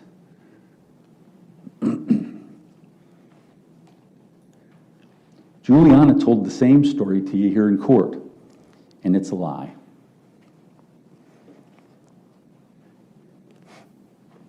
The account wasn't created with Christine's phone. I'm sorry, the account was created with Christine's phone, not her laptop, which was the story that Juliana had told. Juliana wasn't even home. She hadn't witnessed anything. And you saw the presentation, and that would be, the evidence would be Exhibit 297, Exhibit 294, and Exhibit 295. They're all in relation. You'd be looking at the Google records, the T-Mobile records, and the subsequent map of where the location was. You heard from Mr. Litsky that the Gmail account is crucial. They all interact. The Gmail account is necessary to get the messages relating to the FetLife, and then the Telegram was created as part of this, whatever we want to call it at this point.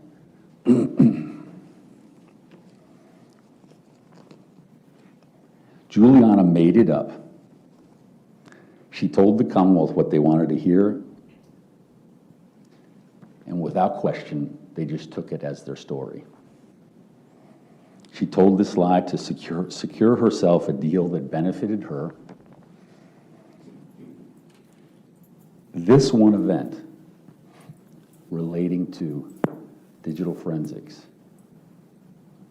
is reasonable doubt, because every other event going forward requires Brendan, based upon her statement that she didn't have anything to do with it, she didn't know how to do the Gmail account, she didn't know anything about the setup, requires Brendan to be involved, or Christine. So let's look at this. There was a period of time, and you heard evidence of it, Brendan wasn't at home. January 23rd, there was a Gmail login at 11:22. That's Defense Exhibit 245.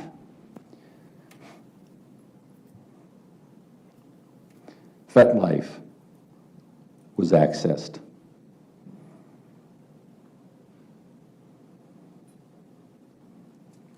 In the communications, you heard Mr. Litsky opine as an expert that catfishing is not a scheme where one talks about their husband or talks about how's your experience on this site. The catfishing in the truest form of the government's theory is we just want to get someone on the hook, and then person's gonna come, and then we're gonna do what we did in there in the house. It's not consistent with catfishing. And you'll see, based upon the records relating to January 23rd, there was only one adult in the home at that time. And that adult was Christine Banfield. January 30th, there are 2 Gmail logins. 10:36 and 11:03. Exhibits Brendan Banfield 251 and Brendan Banfield 252. Brendan wasn't home. That can be shown. So there are 2 adults in the house. Christine Banfield and Juliana Perez Magalhaes. Juliana testified to all of you. She doesn't know anything about the Gmail. She doesn't know how to activate it. Well, somebody activated it that day. Somebody logged in twice. And there are 2 adults in the house. Either Juliana's lying again, and she did figure out how to do Gmail, or this was Christine Banfield. Digital forensics, oftentimes, for people who don't understand it, will say things like, well, isn't it possible this? Well, you see what happens when an investigator's looking into, trying to get attribution. They're looking at all sorts of different data facts in order to make a determination, make an opinion. It's not as easy as saying, well, isn't it possible this? There's more to it. And once again, digital forensics is not being given the strength that it is due.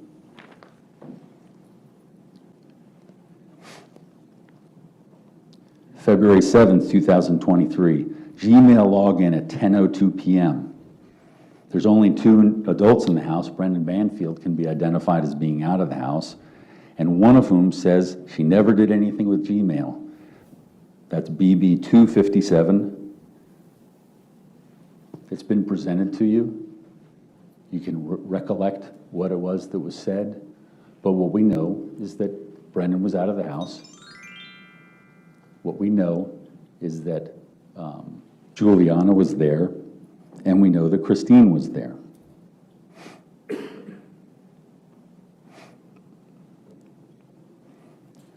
February 13th, 2023. There are logins in the morning in the 7 a.m. hour. Well, what we know from digital forensics is that Brendan left at 6:05.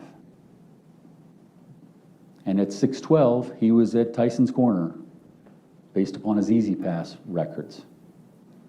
At 6:17, he was already to Alexandria.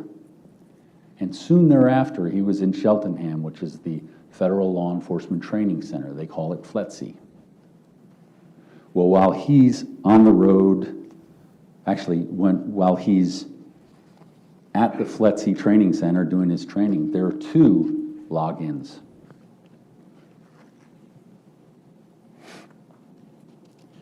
And there are 2 possible adults there. Juliana Perez Magalhaes, who has said she doesn't know how to do that, and Christine Banfield. 217, you'll see Gmail logins at 11:19, 11:23, Exhibit 262, 263,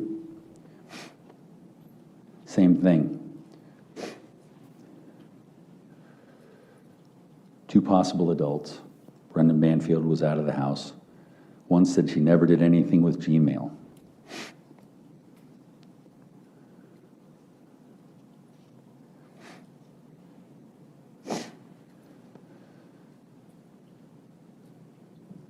A fact that I think is very important in the discovery that was provided both to Juliana Perez Magalhaes as well as my client in preparation for her trial, FetLife was in the discovery, but Gmail was never in focus. Never in focus. So her testimony, there's a comfort level with FetLife because she saw it in discovery. She didn't see the Gmail. And isn't that a coincidence that when asked any details, she says, I don't know. When she says, I don't know, for 5 or 6 questions, I hope you recall it, I recall it vividly. She said, if you keep asking these questions, I'm just going to say, I don't know. And she continued to do that. Were my questions challenging, like the kind of questions that a detective might do? No. We were just looking for details. We were looking for details because we wanted to try to iron out what are these situations here. She was unwilling. She didn't know, but she knew I was digging for something. But if you look at the way she testified to all of you in direct, she was led to a certain statement or a certain fact, and she stated it. In cross-examination, I asked anything about that Do you know who was in the house? Do you know where you were? Were you on the phone on WhatsApp with Christine prior to that? Where were you located at the time that this call took place? I don't know. I don't know. If that's what it says, I don't know. You know, there were a series of similar answers.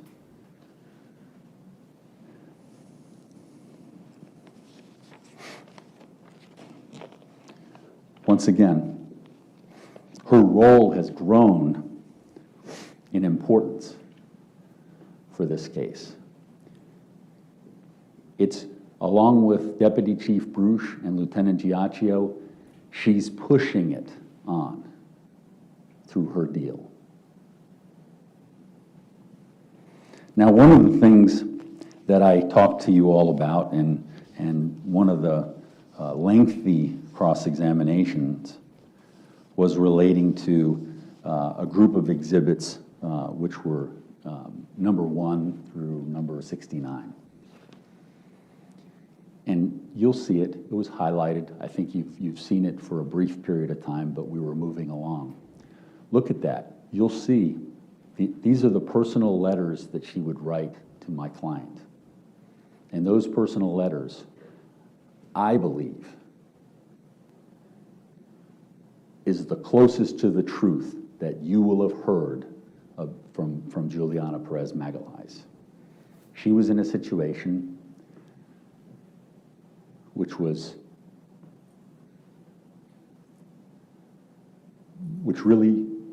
was affecting her. And it would affect anyone. And she was telling you how she was feeling. She was telling you what she thought. There were things that were relevant to this case. They're trying to make me turn on you. I'm not going to do it. I don't have anything to say. There's nothing that I can do to help them with. And then you'd see letters as the time went on. I don't know if I can live like this anymore. I think it's better for me to end. And then as she gets closer to a preliminary hearing in April of 2024, you start to see real angst and real worry. And they're coming to her and asking her if she'll testify against my client, because that's what they wanted from the beginning. She was a pawn in trying to get to my client. You'll see this timeline in these letters. It goes toward July. July was the date of her first trial. And you'll see, and I'm not suggesting what she's saying about her lawyer is correct, but it was obviously something that was on her mind, and she didn't feel like she had the support. At that point, if you think about it, the only support that she was having was from Brendan. Brendan was not arrested. Brendan was there communicating with her. Brendan's mom was actually supporting her lifestyle in the jail in terms of commissary, things like that, and also supporting her by having paid for a lawyer.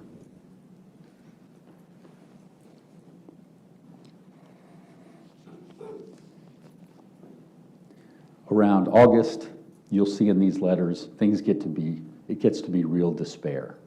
And then you can almost see hope just drop right away from her when she hears that Brendan's arrested. And then she testified. She went into the hospital from October 13th to October 23rd. And as soon as she's released and back to the jail, the deal is done. She's told, if you testify against him, we'll recommend time served disposition. She can go back to Brazil, be with her mom, create her new life.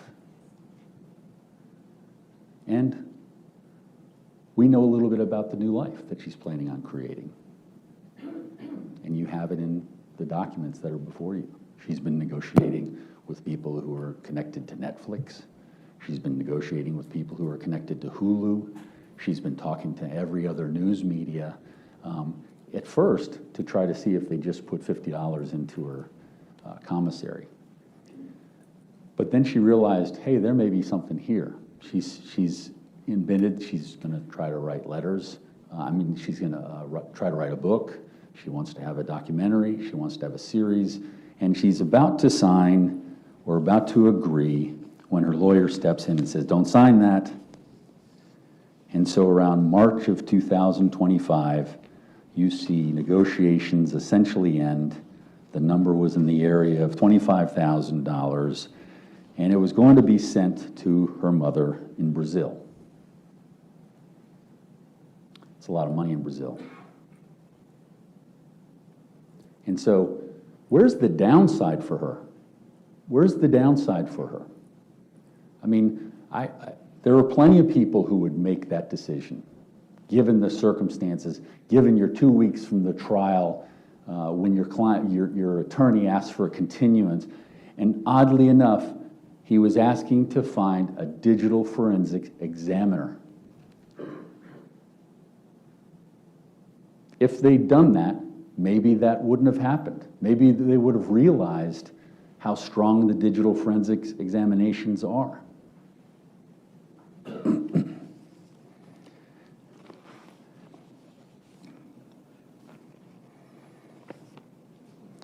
Her entire story has been bought and paid for. First, with her freedom, and then now a little bit on the back end.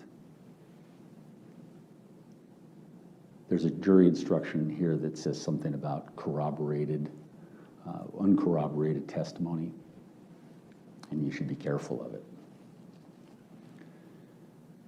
Now, how did they try to corroborate her? So isn't this funny? They're trying to bolster the witness who's the centerpiece of their entire case. Well, they found something when my client was arrested on his laptop that said they'd just gotten vinyl light windows in December. So, sitting in the meeting with whomever, they say, can you tell us anything about these vinyl light windows? They're triple paned, probably really good. I wasn't there, I don't know. But the story she gave was that, fantastic. We got the triple pane windows because Brendan wanted to make sure you couldn't hear a gunshot in the bedroom. And and she says, he asked me to go outside and scream to see if the windows, and she says, I'm not going to do that. So she ended up staying inside and saying Brendan went out and screamed. Well, you heard the test, Well, sorry, but that's wrong. Brendan was in the room screaming and she went outside, according to his story. So that he could scream from the room and she could be outside and hear if she could hear anything. Okay.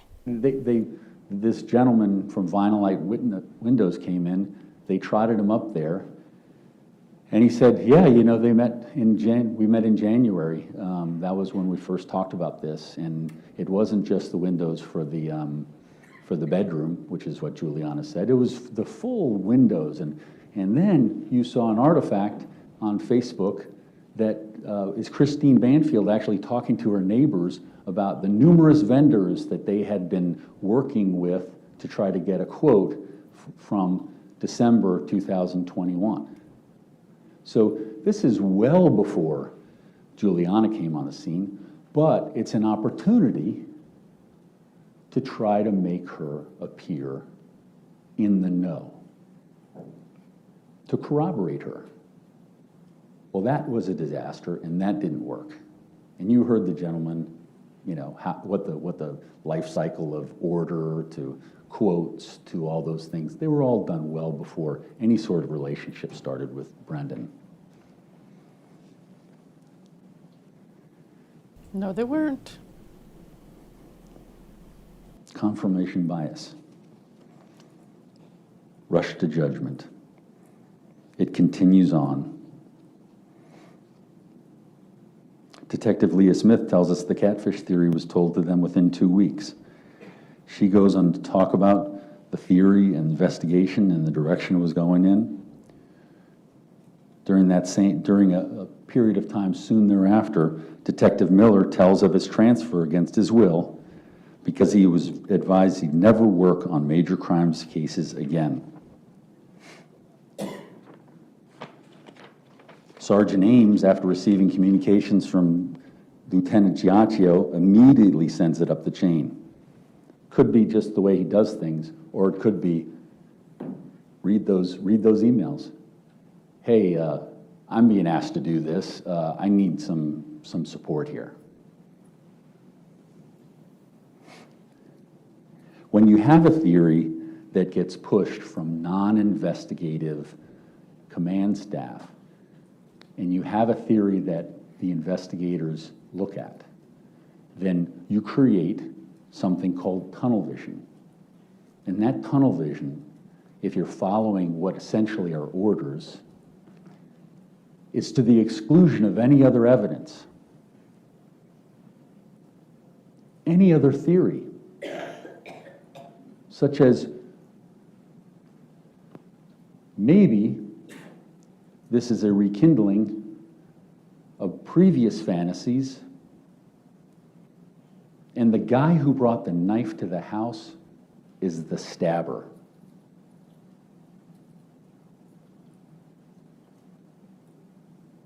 You can see how that theory is going to be pushed aside. And you can see how that's not very noteworthy for purposes of media or other attention. Once again, rush to judgment.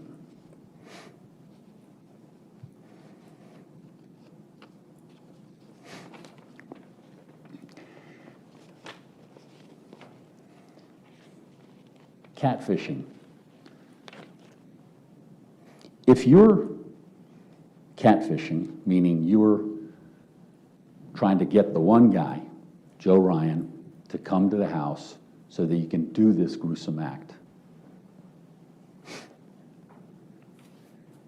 why are you saying anything about, I can't have marks on my face or my body? If you're catfishing, why would that matter? It doesn't make sense. It's inconsistent. However, if you're interested in dabbling in this lifestyle or getting back into it, however you want to say, then that makes perfect sense.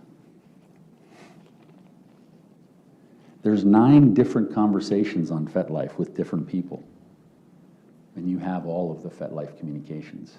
And you can see, why would you have discussions where you're bringing things like no marks, anything like that? All you need is one if you're going to carry out what the government's theory is.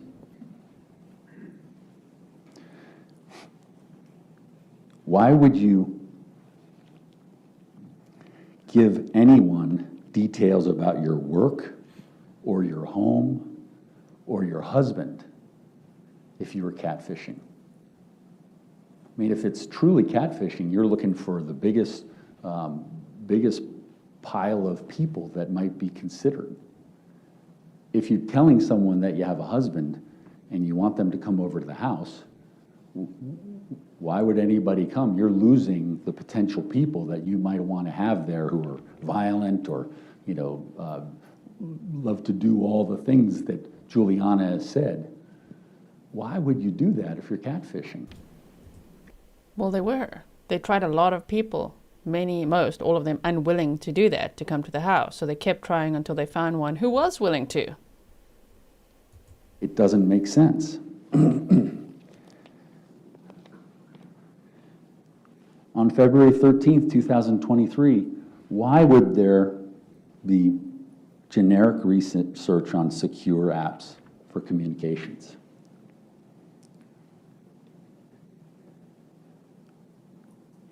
In fact, why was there even a need to transition to Telegram? Because if you're on FetLife, it's clear there are FetLife communications. And so in the world of catfishing, if you think about it, you want to do as few things that can get you caught. So what was the leap to Telegram? It doesn't make any sense. To finalize the murder plans. In fact, this whole theory doesn't make any sense. And the only way the government can make any sense of it is if Juliana Perez Magalhaes adopts their story once again.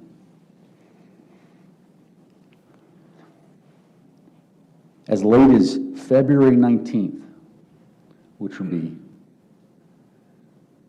5 days before Christine Banfield's death. Under And the Joseph government's Ryan? theory, there were dates that were being explored with 5 different FetLife users.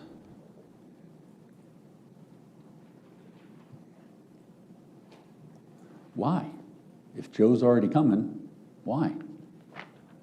It doesn't make sense.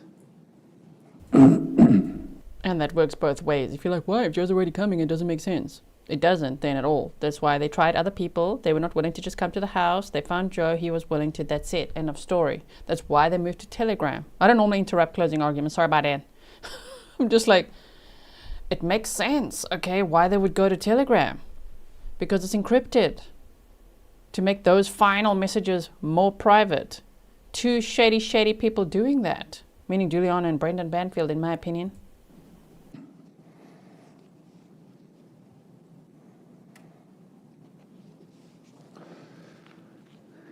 It doesn't make sense. Juliana Perez Magalhaes is doing what probably anyone would do who's from another country, who comes here for an adventure, which is what au pair exchange is. It's essentially a cultural exchange. And the idea is you get to live in the country and you get to live like people in the United States. And then you go back at the end of your time. She knew at the point when she was hospitalized to the point of sickness as a result of what was going on in her life that she had to do something. And the Commonwealth and the police broke her. Shame. She turned down a misdemeanor, according to her, in January, on January 1st, and you'll see it in the communications. She turned down a misdemeanor, and all she had to do was testify against Brendan. In July, you hear her recounting her meeting with her lawyer, where her lawyer floats the idea, what about a manslaughter, time served, and you don't have to testify against Brendan. She agreed to that. That was never what they were talking about. That was never what they wanted to do. You heard from Sergeant Matt Nilsson, who briefly came in, and he was one of the homicide people during the time of the killing of Christine Banfield. He's since rotated out to another division. But he came in and he said the whole goal of arresting Juliana was to flip her against Brendan. Once again, further corroboration. We knew it, we saw it from her letters, and now you have someone who was involved saying, yeah, that was what we wanted to do. That's why we did it. It happens a lot, sir. It happens a lot. They do flip on They each other. broke They her. like to do it. He who flips first or speaks first gets the sweetest deal. Isn't that how it goes? In so many cases where there's more than one person involved, you know? We see it all the time. This is nothing new.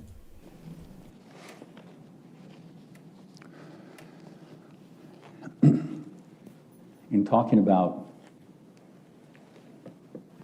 the blood work and the blood testimony, it was suggested by the Commonwealth that we hadn't proven anything. The Commonwealth had not shown anything. Well, I beg to differ. You heard from Leanne Singley. Leanne Singley is an expert.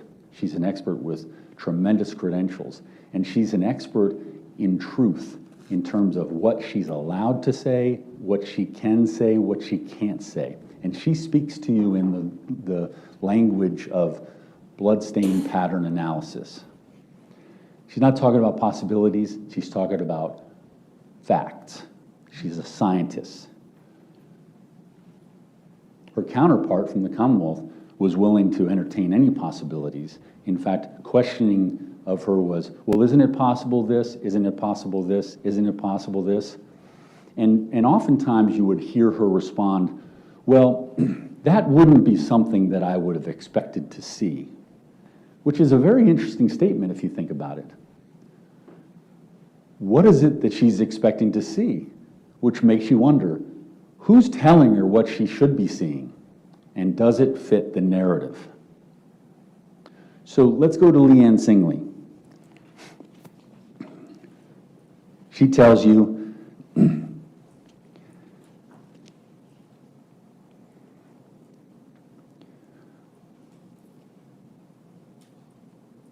of the account of the events. Ryan stabbed Christine in the neck. Brendan shot Ryan in self-defense. Brendan rendering aid to Christine. Ryan moved toward Brendan and grabbed Brendan's arm. You see that in the videos. And Juliana shot Ryan to end the threat. What Leanne Singley tells you is all of the blood evidence supports this. Ryan brought the knife. That'll be Commonwealth's Exhibit 10. The knife has blood on it with Christine's DNA on the blade and Ryan's DNA on the handle. Ryan has Christine's blood on his hand as well as a puncture wound, which the medical examiner says is consistent with the knife. And if you look at the knife, it's described in the certificates of analysis as testing underneath the handle by the edge of the blade. And if you look at the marks on Joseph Ryan's hand, the medical examiner states that these wounds are consistent with that knife. Which reminds me, the medical examiner also said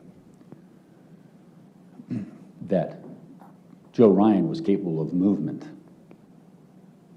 And you can recall your own notes on that. That was very clear, which is in absolute conflict with Ms. Groff and is in absolute conflict with the Commonwealth's theory.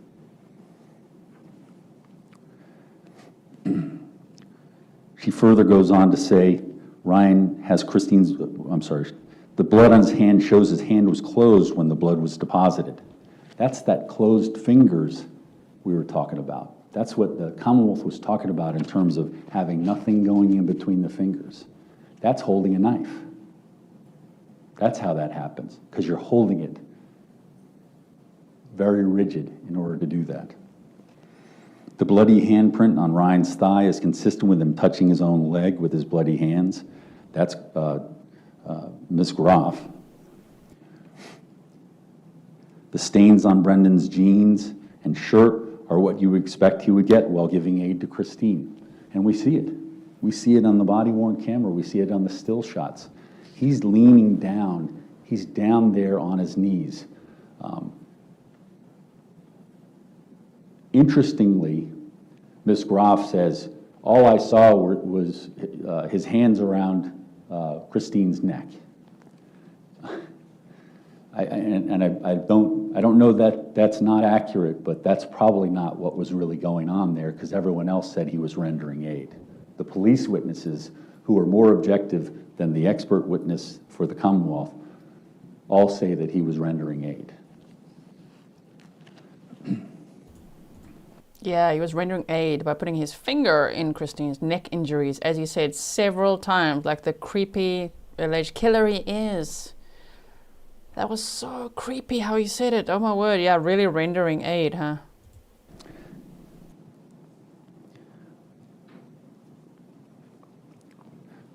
Testimony by Ms. Groff and the ME indicated that Ryan could move after the gunshot. And what's most important is that there's a DNA mixture of Christine and Ryan on the arm of the jacket where Brendan said he was grabbed. 3 times. 3 times when he was being told by the first responders, go into the bathroom.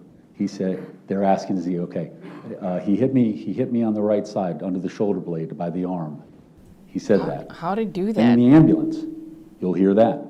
He says, when they're asking, are you okay? Are you okay?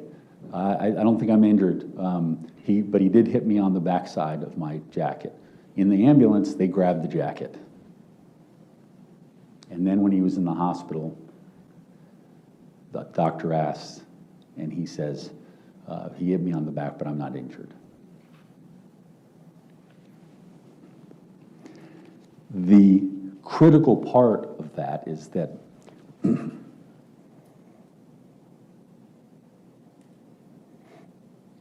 DNA mixture of Christine's blood and Joe Ryan's blood on the jacket was, if you were listening to my client yesterday, he tells you that that was Joe Ryan after he shot him. He also told us about a meeting that was completely fake and many other things. That mixture of blood with Christine and Joe Ryan himself had to be after Joe Ryan had stabbed Christine in the neck. And that's the way her blood would get on him in order to be able to get the back of my client's jacket. Nope. Could be Juliana holding her arms down while Brendan is stabbing her. Because Juliana was, kneeling on the carpet and putting her hands in the blood, which she described as warm. So Juliana probably touched her boyfriend's jacket. Okay. That's what Ms. Singley says.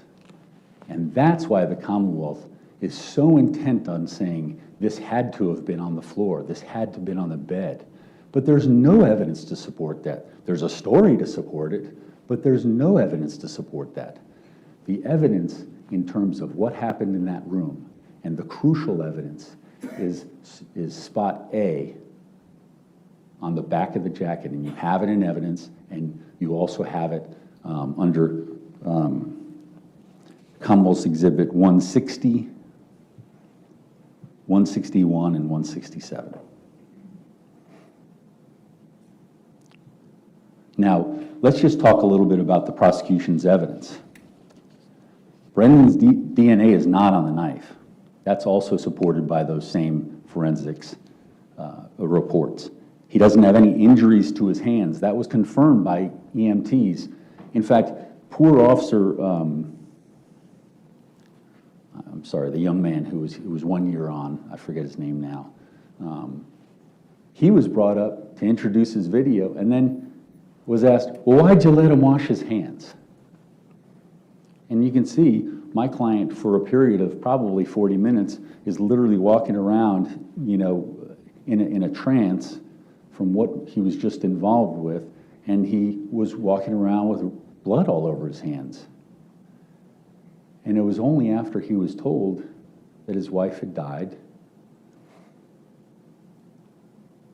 and the emotions that come from that, where he was blowing his nose and wiping his eyes and doing Blowing all his those nose? things, it was offered for him to wash his hands. But that appears to be some sort of a horrible thing that this officer allowed him to do, and it was even an insinuation that my client was trying to cover something up. This was 45 minutes later. It wasn't as though he went into the bathroom and did it right there after being removed from rendering aid. Brendan's DNA does not show up anywhere on Joe Ryan, which is consistent with what he told you, which is that he never touched Joe Ryan. There's no indication that there was any sort of movement, and frankly, what's the possibility, I guess I'll use the same word, that a 185-pound man would have been moved if he was otherwise dead. It's not an easy task. And Brendan Banfield's an athletic guy, but I don't think he's up to moving 200 pounds in that sort of way. So that. Hey, Brendan, your attorney's calling you weak and spineless. That's what I'm hearing. Did we not hear the same thing? That's an absolute red herring in this. When? Mr. Carroll, do you have quite a bit more? I just want to give him a chance to take a Probably break. about another half hour. Yes, let's go ahead and take our morning. See, I never heard the judge say anything about a time limit. So who heard it? Where'd you hear it? Is that the law? I don't hear nothing about a time limit. And now you see, he's got another half an hour left. Another half an hour. This guy's going to do closings for 90 minutes. According to him, you can multiply that by 3. He does long closings. Recess for 15 minutes. Please do not discuss the case at this time and do not do any outside research. And off we go. Another half an hour. 30 minutes. Sorry, why did I have that label up there? Sorry about that. There's the label I want. Sorry, the banner was wrong for a second there. Defense's closing argument continues. Another 30 minutes. The next countdown begins. See, MG says definitely a verdict today. I don't think so now based on how long the defense is taking, Ryan. But you never know. Wait, let's see the time. All right, thank you. Mr. Carroll, you can continue. Thank you. Thank you, Your Honor. The jury can only go till 4:30. That's what the judge said. They go home at 4:30 because one of the jurors had to leave by 4:30 today no matter what. So they can't deliberate until 5, 5:30, 6, 7, or 8. So if they don't have a verdict in like 3 hours, nah, they're coming back on Monday.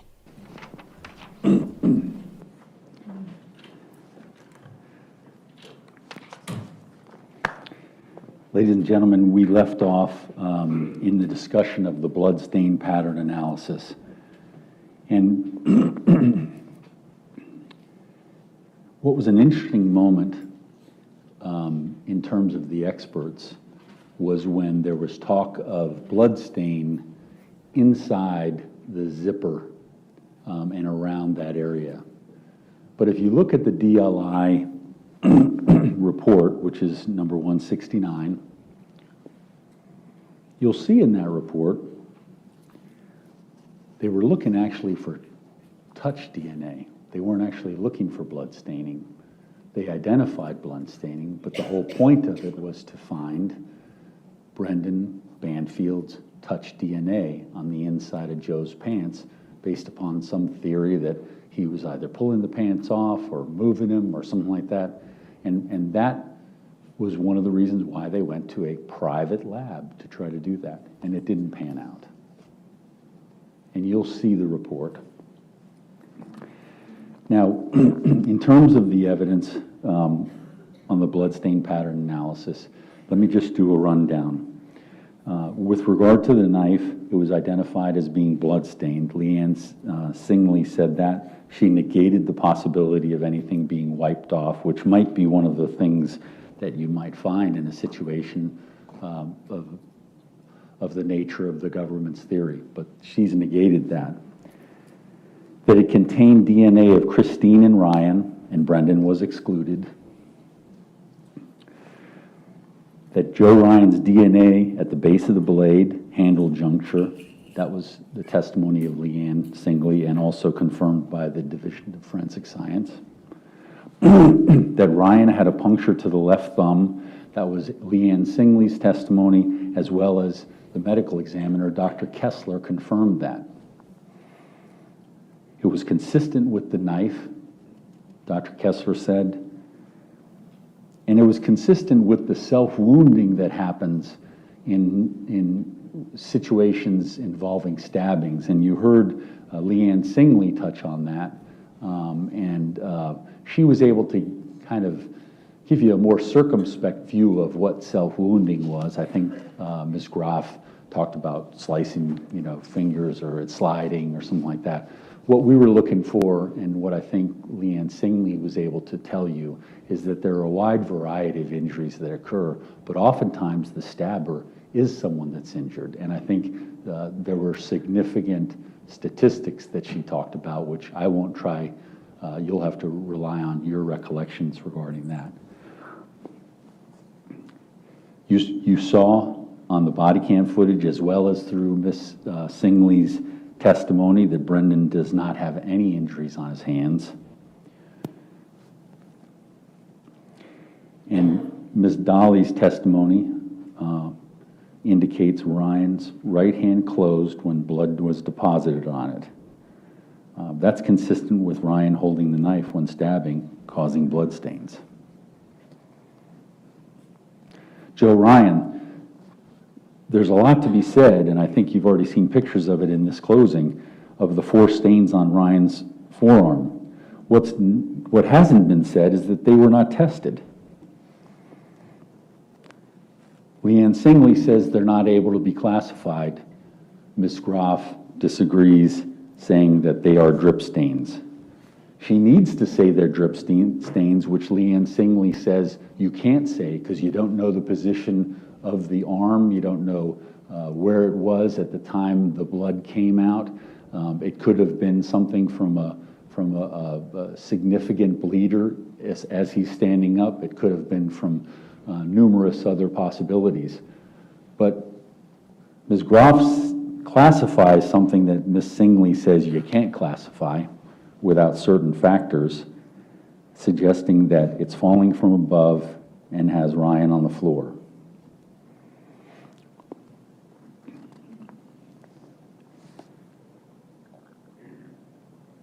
One might think you'd find the source of whatever that blood is if you're to have tested the blood that's in question. That might give you a little more guidance. And I think that's one of the reasons Leanne Singley was unable to identify that. If it was from Joe, then she'd probably have some explanation for that as an expert. If it was from anyone else, that perhaps could be a different explanation. But now all we deal with are possibilities. And that seems to be the crux of how the Commonwealth is pursuing this case. They're not putting on any evidence in terms of their own investigators. They're not providing any concrete evidence as to what happened that day.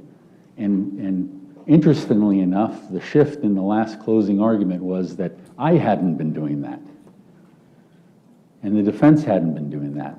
But I think we can all agree that we've called significantly greater number of police witnesses because we had to. Because we want the truth out here. I called my client, though he has the absolute right not to come up and testify. And he testified. And the relationship issues with Juliana Perez Magalhaes are touchy, and they're an awful story. But he sat there and he answered the questions. He was cross-examined. We are so grateful he took the stand. Yes, the jury saw all that. Answered those questions.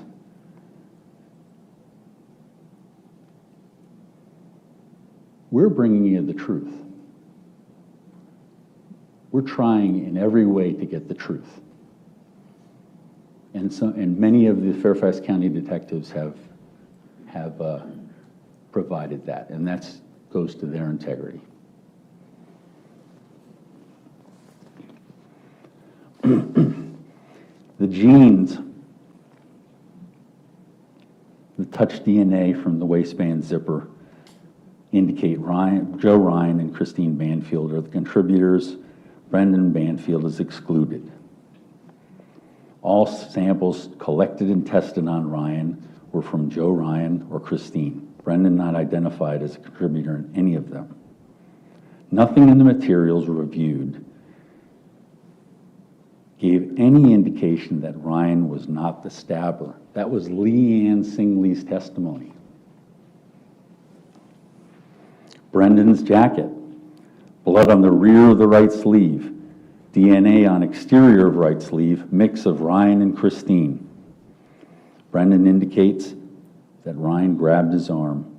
On Officer Beckner's video, Officer Baumler's video, in the ambulance, and also in the hospital. Brendan's jeans. The small stains on the thigh is consistent with cast off from the hands. That's Miss Dolly, Miss Groff. Brendan sat in the bathroom, if you look on the video, and the first responders arrived, he was basically told to sit on the tub. And you see him when you look at that video, and he's sitting there, and he's just, hands down, not sure where his hands go. And he was watching as his wife was being tended to. The stains on Brendan's jeans are consistent with him kneeling at Christine giving aid. That's what the body cam video shows.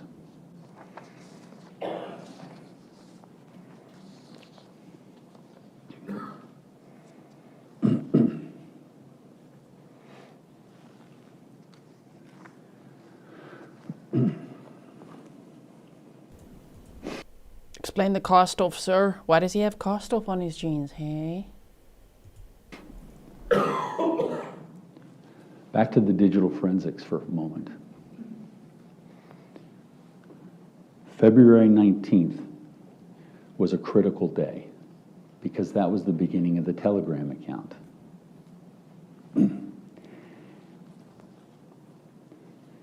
Juliana says she watched Brendan. They stole the laptop and the phone.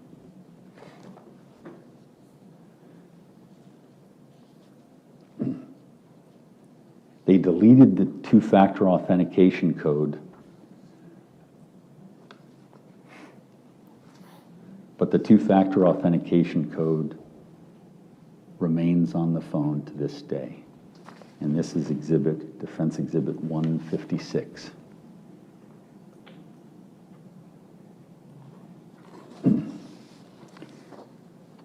Is it possible that Brendan and Juliana did this without Christine knowing that a Telegram account was opened in her name? It's not, based upon this exhibit. Because if you look at it, and you can look at the message from Telegram, shows up right underneath a message from Brad of Inova PICU, and right above a message from Nicole at Inova PICU. It was done early in the morning. If it had been done by someone other than herself, as soon as she looks at that message from Nicole, she'd realize something's going on. I should check this out.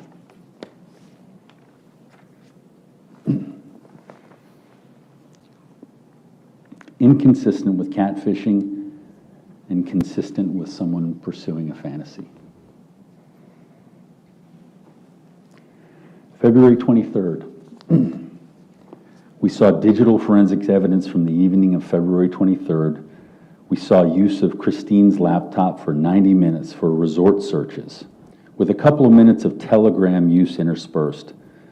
The Commonwealth in cross-examination opined, well, wouldn't it be possible that even if you were sitting in the same room, that she could have gone away to go to the bathroom for 2 minutes?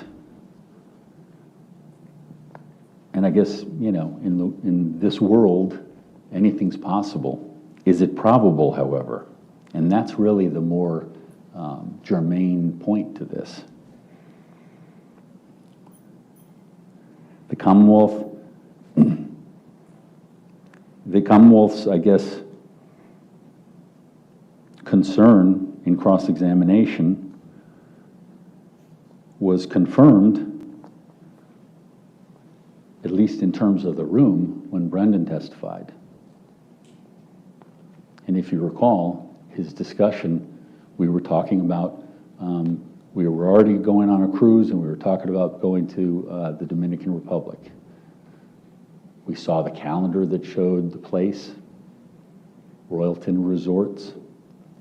We showed the searches that showed kid-friendly vacations.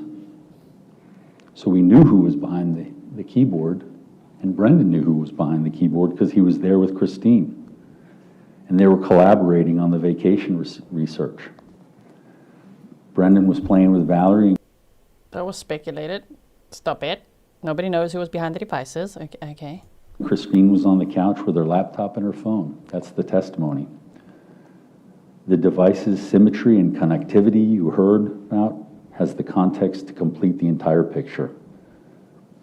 Juliana was not in the room, and this is supported by the analysis on her phone, showing a steady stream of messaging, social media use, and Netflix at the same time that Telegram, FetLife, and the suspect Gmail account were being used by Christine. And finally, February 24th, Juliana was not awake and not out of bed based on her devices at the time she claimed to be watching Brendan Banfield sending messages in the kitchen. You heard Mr. Lidsky talk about Objection, speculation. You don't know that. You literally don't know. We've gone over this a million times. You can't say it because the liar was on the stand saying a bunch of crap. You do not know who was on the couch and who was doing what. You only know what the devices were doing. Okay? her Apple Watch. You heard him talk about her phone. We're showing when steps were showing, which would be an indication of someone moving. She had not moved for some time after the laptop was accessed. What we know from the testimony yesterday was that Christine Banfield had the laptop and the phone in her bedroom and was awake when he went up to retrieve Valerie. You don't know that. Stop it. That is an artifact in the world of digital forensic analysis. And you'll see this entire exchange, Defense Exhibit 348, 349, 350. You'll see Juliana Perez Magalhaes' first steps at 626, Defense Exhibit 351, 352, and 353.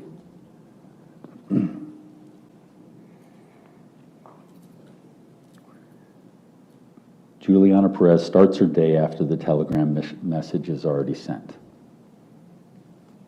in conflict with what she's told, in conflict with the story that she's adopted on behalf of the Commonwealth.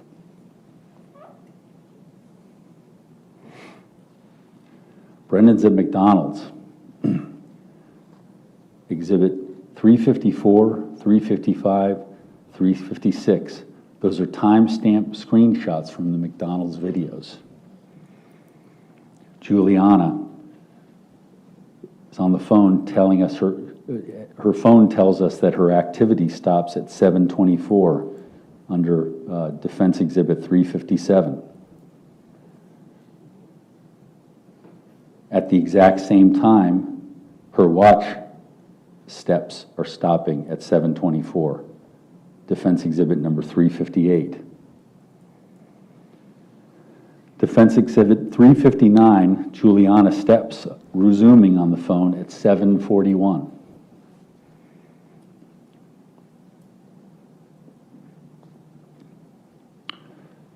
Exhibit 360, Juliana, car is parked at 7:41.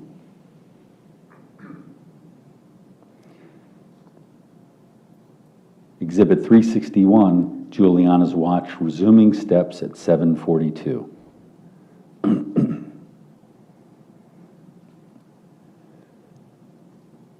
We know that Brendan was out of the house. We know that Juliana was in her car. And if you look at Exhibit 362, there's someone who's logging into Christine's laptop at 7:33.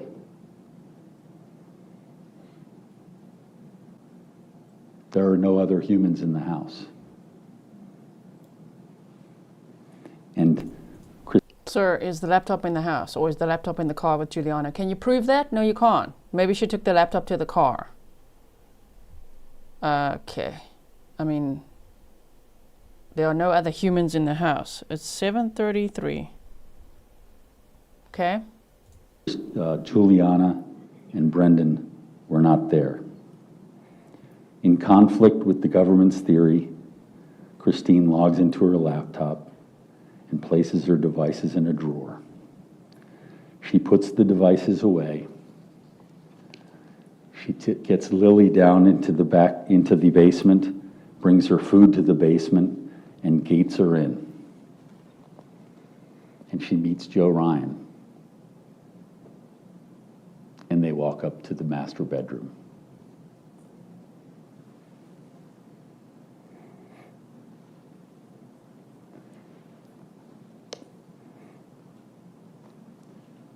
Why? Why would Joe Ryan stab Christine? If you take away the consensual part of this, if he were found in a bedroom of someone by someone who's a police officer, he'd be looking at a life sentence. In this instance, he was confronted by an armed law enforcement officer saying, "Police." That officer was standing in the only way to get out of that room, other than jumping through the window and falling down 3 flights.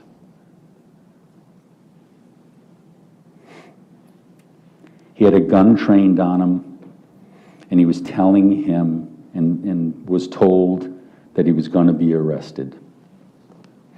He had marijuana in his system, and he was angry. Who was he angry at? Could he have been angry at Christine, thinking that she set him up? How do you know he was angry? Based on the liar on the stand, your client? I don't think so. Do not put words in the victim's mouths. Thank you very much.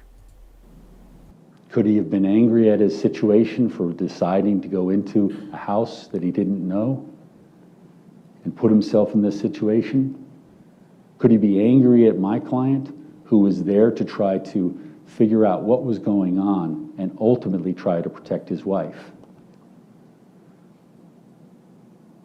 Those are the whys.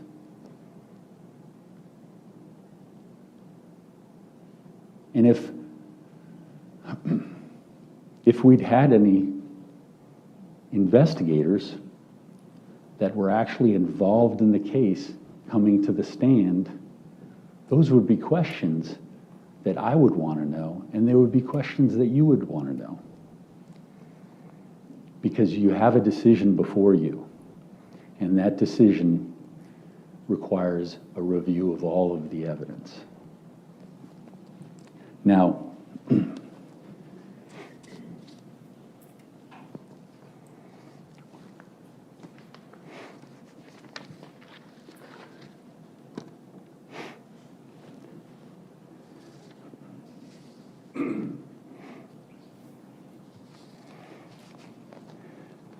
is it reasonable after a 6 to 8 week affair that someone's going to try to get rid of their companion of 19 years, wife of 12 years? Is that reasonable? You heard from my client, he thinks it's absurd.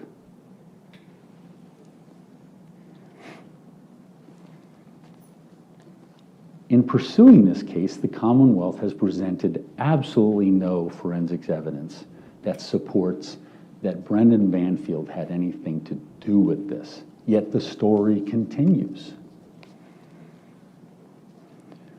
This isn't how justice works, and you can't just come up with a theory and make it fit. They're trying to sell you a story without any facts. And we have the facts, and those facts are in evidence. Do you now? Do you? Those jury instructions, when you see them, you'll realize they're very clear. If you have doubts about the investigation, if you have doubts about how they've conducted this investigation, if you believe that there's something that's been held back in this investigation, that's reasonable doubt. That's reasonable doubt before you even get into the things that negate the possibilities of their case. And these are hard decisions. There's a lot on the line. But know this, if they fell short in what you expect should be the investigation, if they fell short, that's not on you. The jury instructions say you must acquit. And it's not on you. Makes a good point.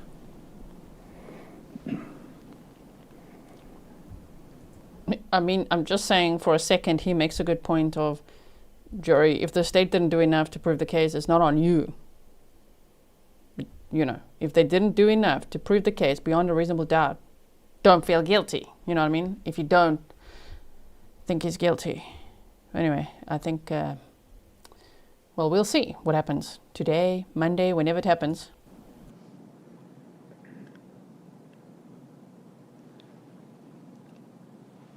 I don't have another opportunity to talk to you. It's their burden to prove this beyond a reasonable doubt, so they get the opportunity to speak. So I apologize if I've gone too long, but I wanted to make sure that these important issues came before you. And might leave you with these words.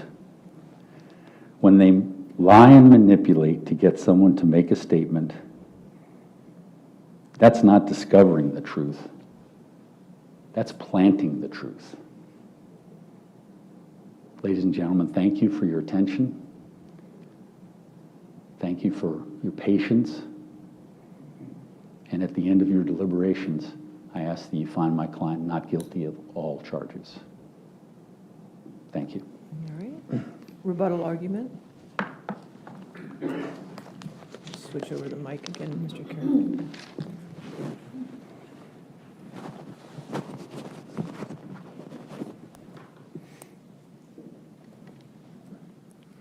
Thanks.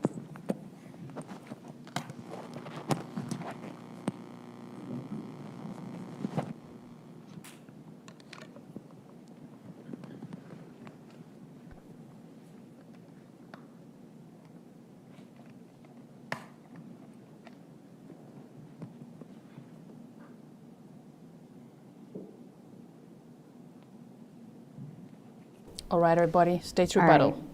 Just a couple of last words. Mr. Carroll has a really interesting recollection of the evidence. It certainly doesn't match ours, and I'm guessing it doesn't match yours. FYI, the lab for the coat was 165, not 167. And the DLI lab, it doesn't say anywhere on it that it was touch DNA. It was blood that they tested.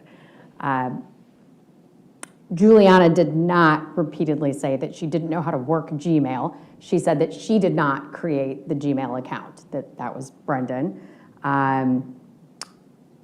Giaccio and Bruce had the catfish plan and they peddled it and pushed it to everyone. I don't think that's at all what came out. I think that Mr. Carroll is trying to focus on the HR woes of the Fairfax County Police Department to distract you from the fact that the evidence actually supported that theory and that he has provided you and his client has provided you with absolutely nothing to refute that theory. Why was there so much discussion and disagreement over the digital evidence? Because it could never be that smoking gun. You all heard it from their expert. You can't put someone behind that screen unless you're sitting next to them. So as much as we want it to tell the story here, as much as we want it to be the perfect evidence that proves beyond a reasonable doubt that this thing had to happen, the digital evidence just isn't that. We wish it were, but it's not.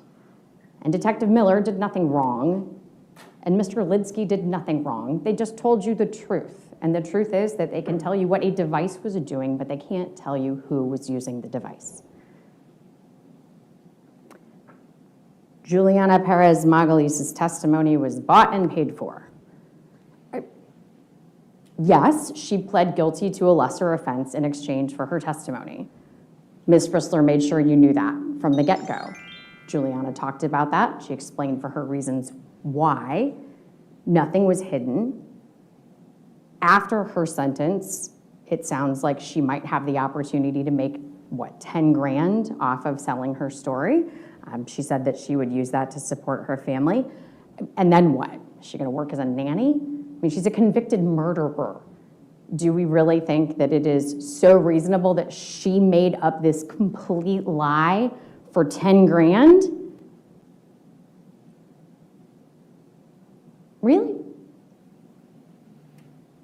If this version is correct, coming from Mr. Banfield, then she would be set free. She would be as not guilty as he would be. So she's gonna give up that shot for 10 grand? I just don't buy it. Whose story is more credible here? Juliana's or Mr. Banfield's? Whose version does the rest of the evidence support? The defendant took the stand and he lied. And he lied about collateral matters. He told you that he had a big career-defining work meeting the morning of the murder. And then you heard from his boss who said, no, he didn't. He lied. He said that he and Juliana did not have a plan to kill Christine at the time that they went to the shooting range. Well, he said, not at that time. If he's lying about the things that don't matter, how can you believe a single word he said? And ladies and gentlemen, you have to do that in this case, because without some alternate theory, the Commonwealth's evidence is uncontroverted. So you got to pick one. Juliana, Mr. Banfield. Whose story does the evidence support? All of that blood, the DNA, to some extent, the digital forensics, the physical evidence collected at the scene. That's what you can rely on.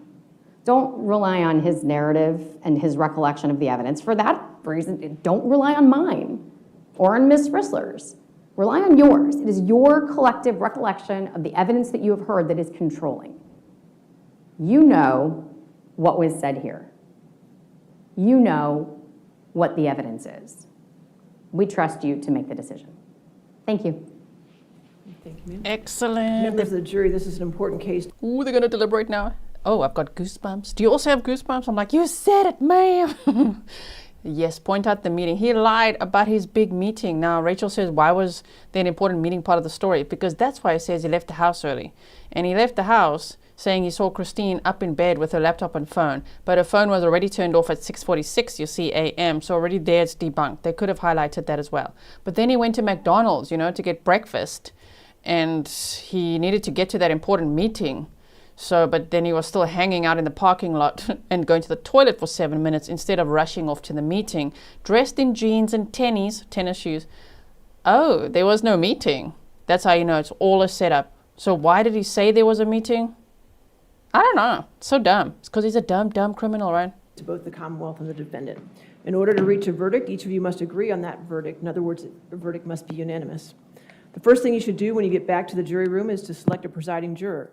The role of the presiding juror is to see to it that the deliberations are conducted in an orderly and businesslike manner, that they are conducted only in the jury room when all members of the jury are present, and that each juror has the opportunity to fully and fairly express his or her views. It is rarely helpful for jurors upon first entering the jury room to take a straw vote, or for any juror to make an emphatic expression of his or her opinion in the case, or to announce a determination to stand for a certain verdict. To do so before all jurors have had an opportunity to consult with one another and exchange views and opinions might allow your sense of pride to prevent you from retreating from an announced position, even when shown that such position is unsound. You have a duty to consult with one another and to deliberate with the objective of reaching an agreement, if it can be done without offending your individual judgment. Each of you must decide this case for yourself, but only after an impartial consideration of the evidence with your fellow jurors. In the course of deliberation, a juror should not hesitate to re-examine his or her own views and change his or her opinion if convinced it is an error. However, none of you should surrender your honest conviction as to the weight or effect of the evidence solely because of the opinion of your fellow jurors or for the mere purpose of returning a verdict. In the jury room, you will have the exhibits that were entered into evidence, you will have the instructions of law that I just read to you, and you will have the verdict forms. Much of the evidence in this case was in electronic files, so you're going to have a clean laptop that's going to have those files on there for you, and that you will be able to access. And you also have the big TV in the jury room that you can plug in the laptop to that so everybody can view the evidence at the same time, okay? As far as the firearms and knife, the Sheriff's Department has control of those items. If and when you want to see those items, you just have to let the deputy know, and those items will be brought to you. Only the deputy will handle them, but you can ask her to manipulate them however you wish to have them manipulated. But please do not have any deliberations while the deputy is in the room with you, okay? Wait till the deputy leaves before you do that, okay? All right, so during your deliberations, until you are discharged from jury service, you must not communicate with or provide any information to anyone who is not a member of this jury by any means about this case. You may not use any electronic device or media to conduct any independent research about this case, the legal or factual issues in the case, or the individuals or attorneys involved in the case. You are not permitted to consult dictionaries or reference materials, search the internet, visit websites or blogs, or use any other tool to obtain information about this case to help you decide the case. Do not try to find out information from any source outside the testimony and the exhibits received as evidence during the trial. You will have, again, you will also have with you the verdict forms. There's 4 charges in front of you, okay? So you're going to have 4 separate verdict forms, all right? Once you have decided, have made a decision, each of the verdict forms should have the foreperson signature at the appropriate place. There's places for guilty and not guilty for each count that you've heard, 2 aggravated murder counts, 1 firearm count, and 1 child endangerment count, okay? So each form is separately. So each form, upon the finishing of your deliberation, should have the signature of the foreperson just on 1 space on each form, okay? If you sign both places on the form, it gets confused. If we're confused, then that's not the way it works, okay? So just make sure you do that. Okay, now for the last part before you deliberate, the fun part. You remember that in the beginning of this case, I told you we had randomly selected 4 people to be alternates, okay?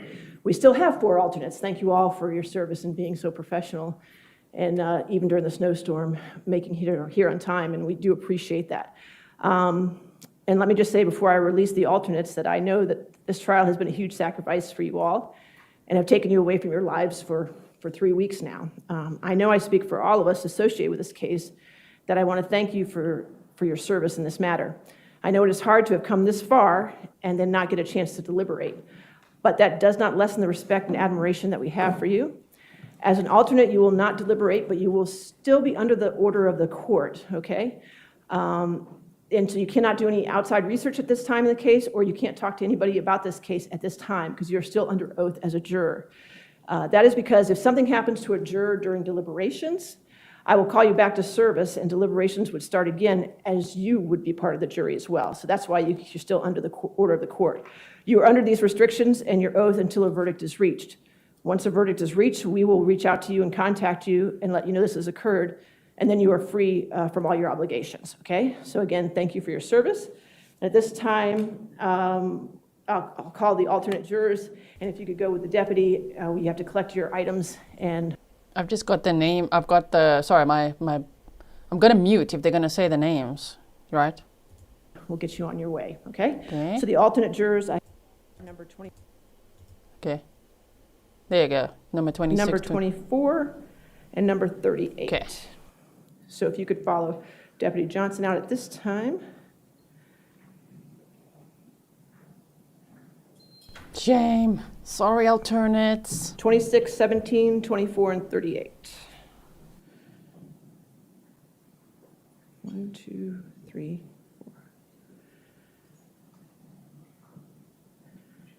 4. Okay, so ladies and gentlemen, these are the 12 jurors that are going to be deliberating in this case, okay? You can take as long as you need to deliberate, and at this point, you can take breaks whenever you wish to, and you can let the court know. If you're still deliberating next week, you can let the court know if you want to come in at 9, you can come in at 9, or if you want to come in at 10, that's fine. When you're done for the evening, I know there's one juror that has to be done by 4:30 today, so make sure we respect that timing for that juror. But you can take breaks whenever you wish. You can take your lunch breaks, and you can make them an hour, you can make them a half hour, you can do what you like. It's just important that you do not deliberate at any time unless all jurors are in that jury room at the same time, okay? So during breaks, we don't deliberate, okay? We make sure we take care of that. All right, do we have another deputy that can? All right, I can excuse you now to deliberate at this time if I have a deputy. Judge, while we're waiting on that moment, can we approach on one? Sure, sure. So it's 12:35 local time when they started? 12:35 local time. Okay, so they're probably going to eat something, but they can deliberate while they eat something. We'll do a poll on the verdict watch stream because we're going to teleport to a new stream. Okay, I'll put the link in the chat when we play the outro, and that's called the verdict watch stream, Gentlemen, which becomes the verdict just stream. one more item before you deliver. If for some reason, I'll explain in a moment, if you're new here, exactly how that works, so don't worry. But just hang tight here. We'll talk a bit once they're done, and then we'll be there for the verdict, right? When the verdict comes in, that's when I go live, whether it's today, Monday, Tuesday, that will be our verdict stream. For now, it's a verdict watch stream, and we'll be chatting like we do here, not live, but in the chat like this. Okay. reason you have any issues with the laptop, please let the deputy know. And if you're having trouble with any of the exhibits, let us know because we can print out anything and everything that you need, okay? So if it gets frustrating at any point, just let me know and I'll make the parties print anything out that you need, okay? All right, thank you. You can now go to deliberate. So exciting. I really hope it comes in today. I think there's a chance because they said the one juror has to leave by 4:30, so they're all going to be done by 4:30 today. That means they got 4 hours. I think they could have a verdict within 4 hours of guilty on all counts. That's what I think it could be and should be. But depends, you know, where they're all at. We'll have to see what their verdict is. But is it possible? It could be guilty on all counts today? I think so. If you want to review the verdict forms before they go back as well, the laptop is coming from IT, so if you want to wait for that too for me, so just so you can make sure the laptop is clean and everything, all your exhibits are on there, and then that will go back to the jurors, okay? All right, we'll be in recess then. Oh my word. Okay, wow, packed courthouse. Look at that, look at that. Obviously, closing arguments and all. Okay, so everyone, stick with me here quickly for a second. Here's what we're going to do. We're now all going to redirect, teleport, or you can click on the link when I put it in the chat, to the Verdict Watch stream. It's called the Verdict Watch stream because it's where we're going to be waiting for the verdict to come in, but not live. It's just set up for the verdict. When there's a verdict, I will immediately be running through the house and going live. I'll be monitoring, the mods monitor, Grizzly's monitor. I know you guys always email, message, do all the things. We will not miss it. It doesn't matter what time of night it is for me. It doesn't matter. Some verdicts have come in at 3 in the morning and I'm there. So we will meet when there's a verdict and we will watch it live together. Until then, if the jury has any questions or things, I type it in the chat for you in our pre-live stream chat, okay? So I'm going to meet you there, that very stream. Once the verdict's in, the title will change to verdict. The thumbnail will change to verdict. That's our verdict stream and I will be live. Are you ready? So we're going to teleport over there, okay? I'm going to put a poll up there as well to what you think the verdict will be. So hold on 1 second. Let me put the Verdict Watch stream here for you. Verdict Watch here is what I'm going to say. There we go. So if you don't have your autoplay toggled on, click on it now, go there, click notify me. Also go to Patreon, join the free tier. You don't have to join the paid tiers. I appreciate when you do, but if you join the free tier, you'll get the notification when the verdict's in as well. So there's a good backup, very reliable. You'll get your emails, you get a notification on the Patreon app as well. So I will see you over there. Can't wait. I really hope I see you soon. Like within 2 hours, I hope we're back looking at this, what's the verdict, and watching Brendan maybe push out a real tier for once. That'll be interesting. All right, everyone, thank you so much. I'm going to timestamp this stream for you as well, and I'll see you at the Verdict Watch stream. Bye.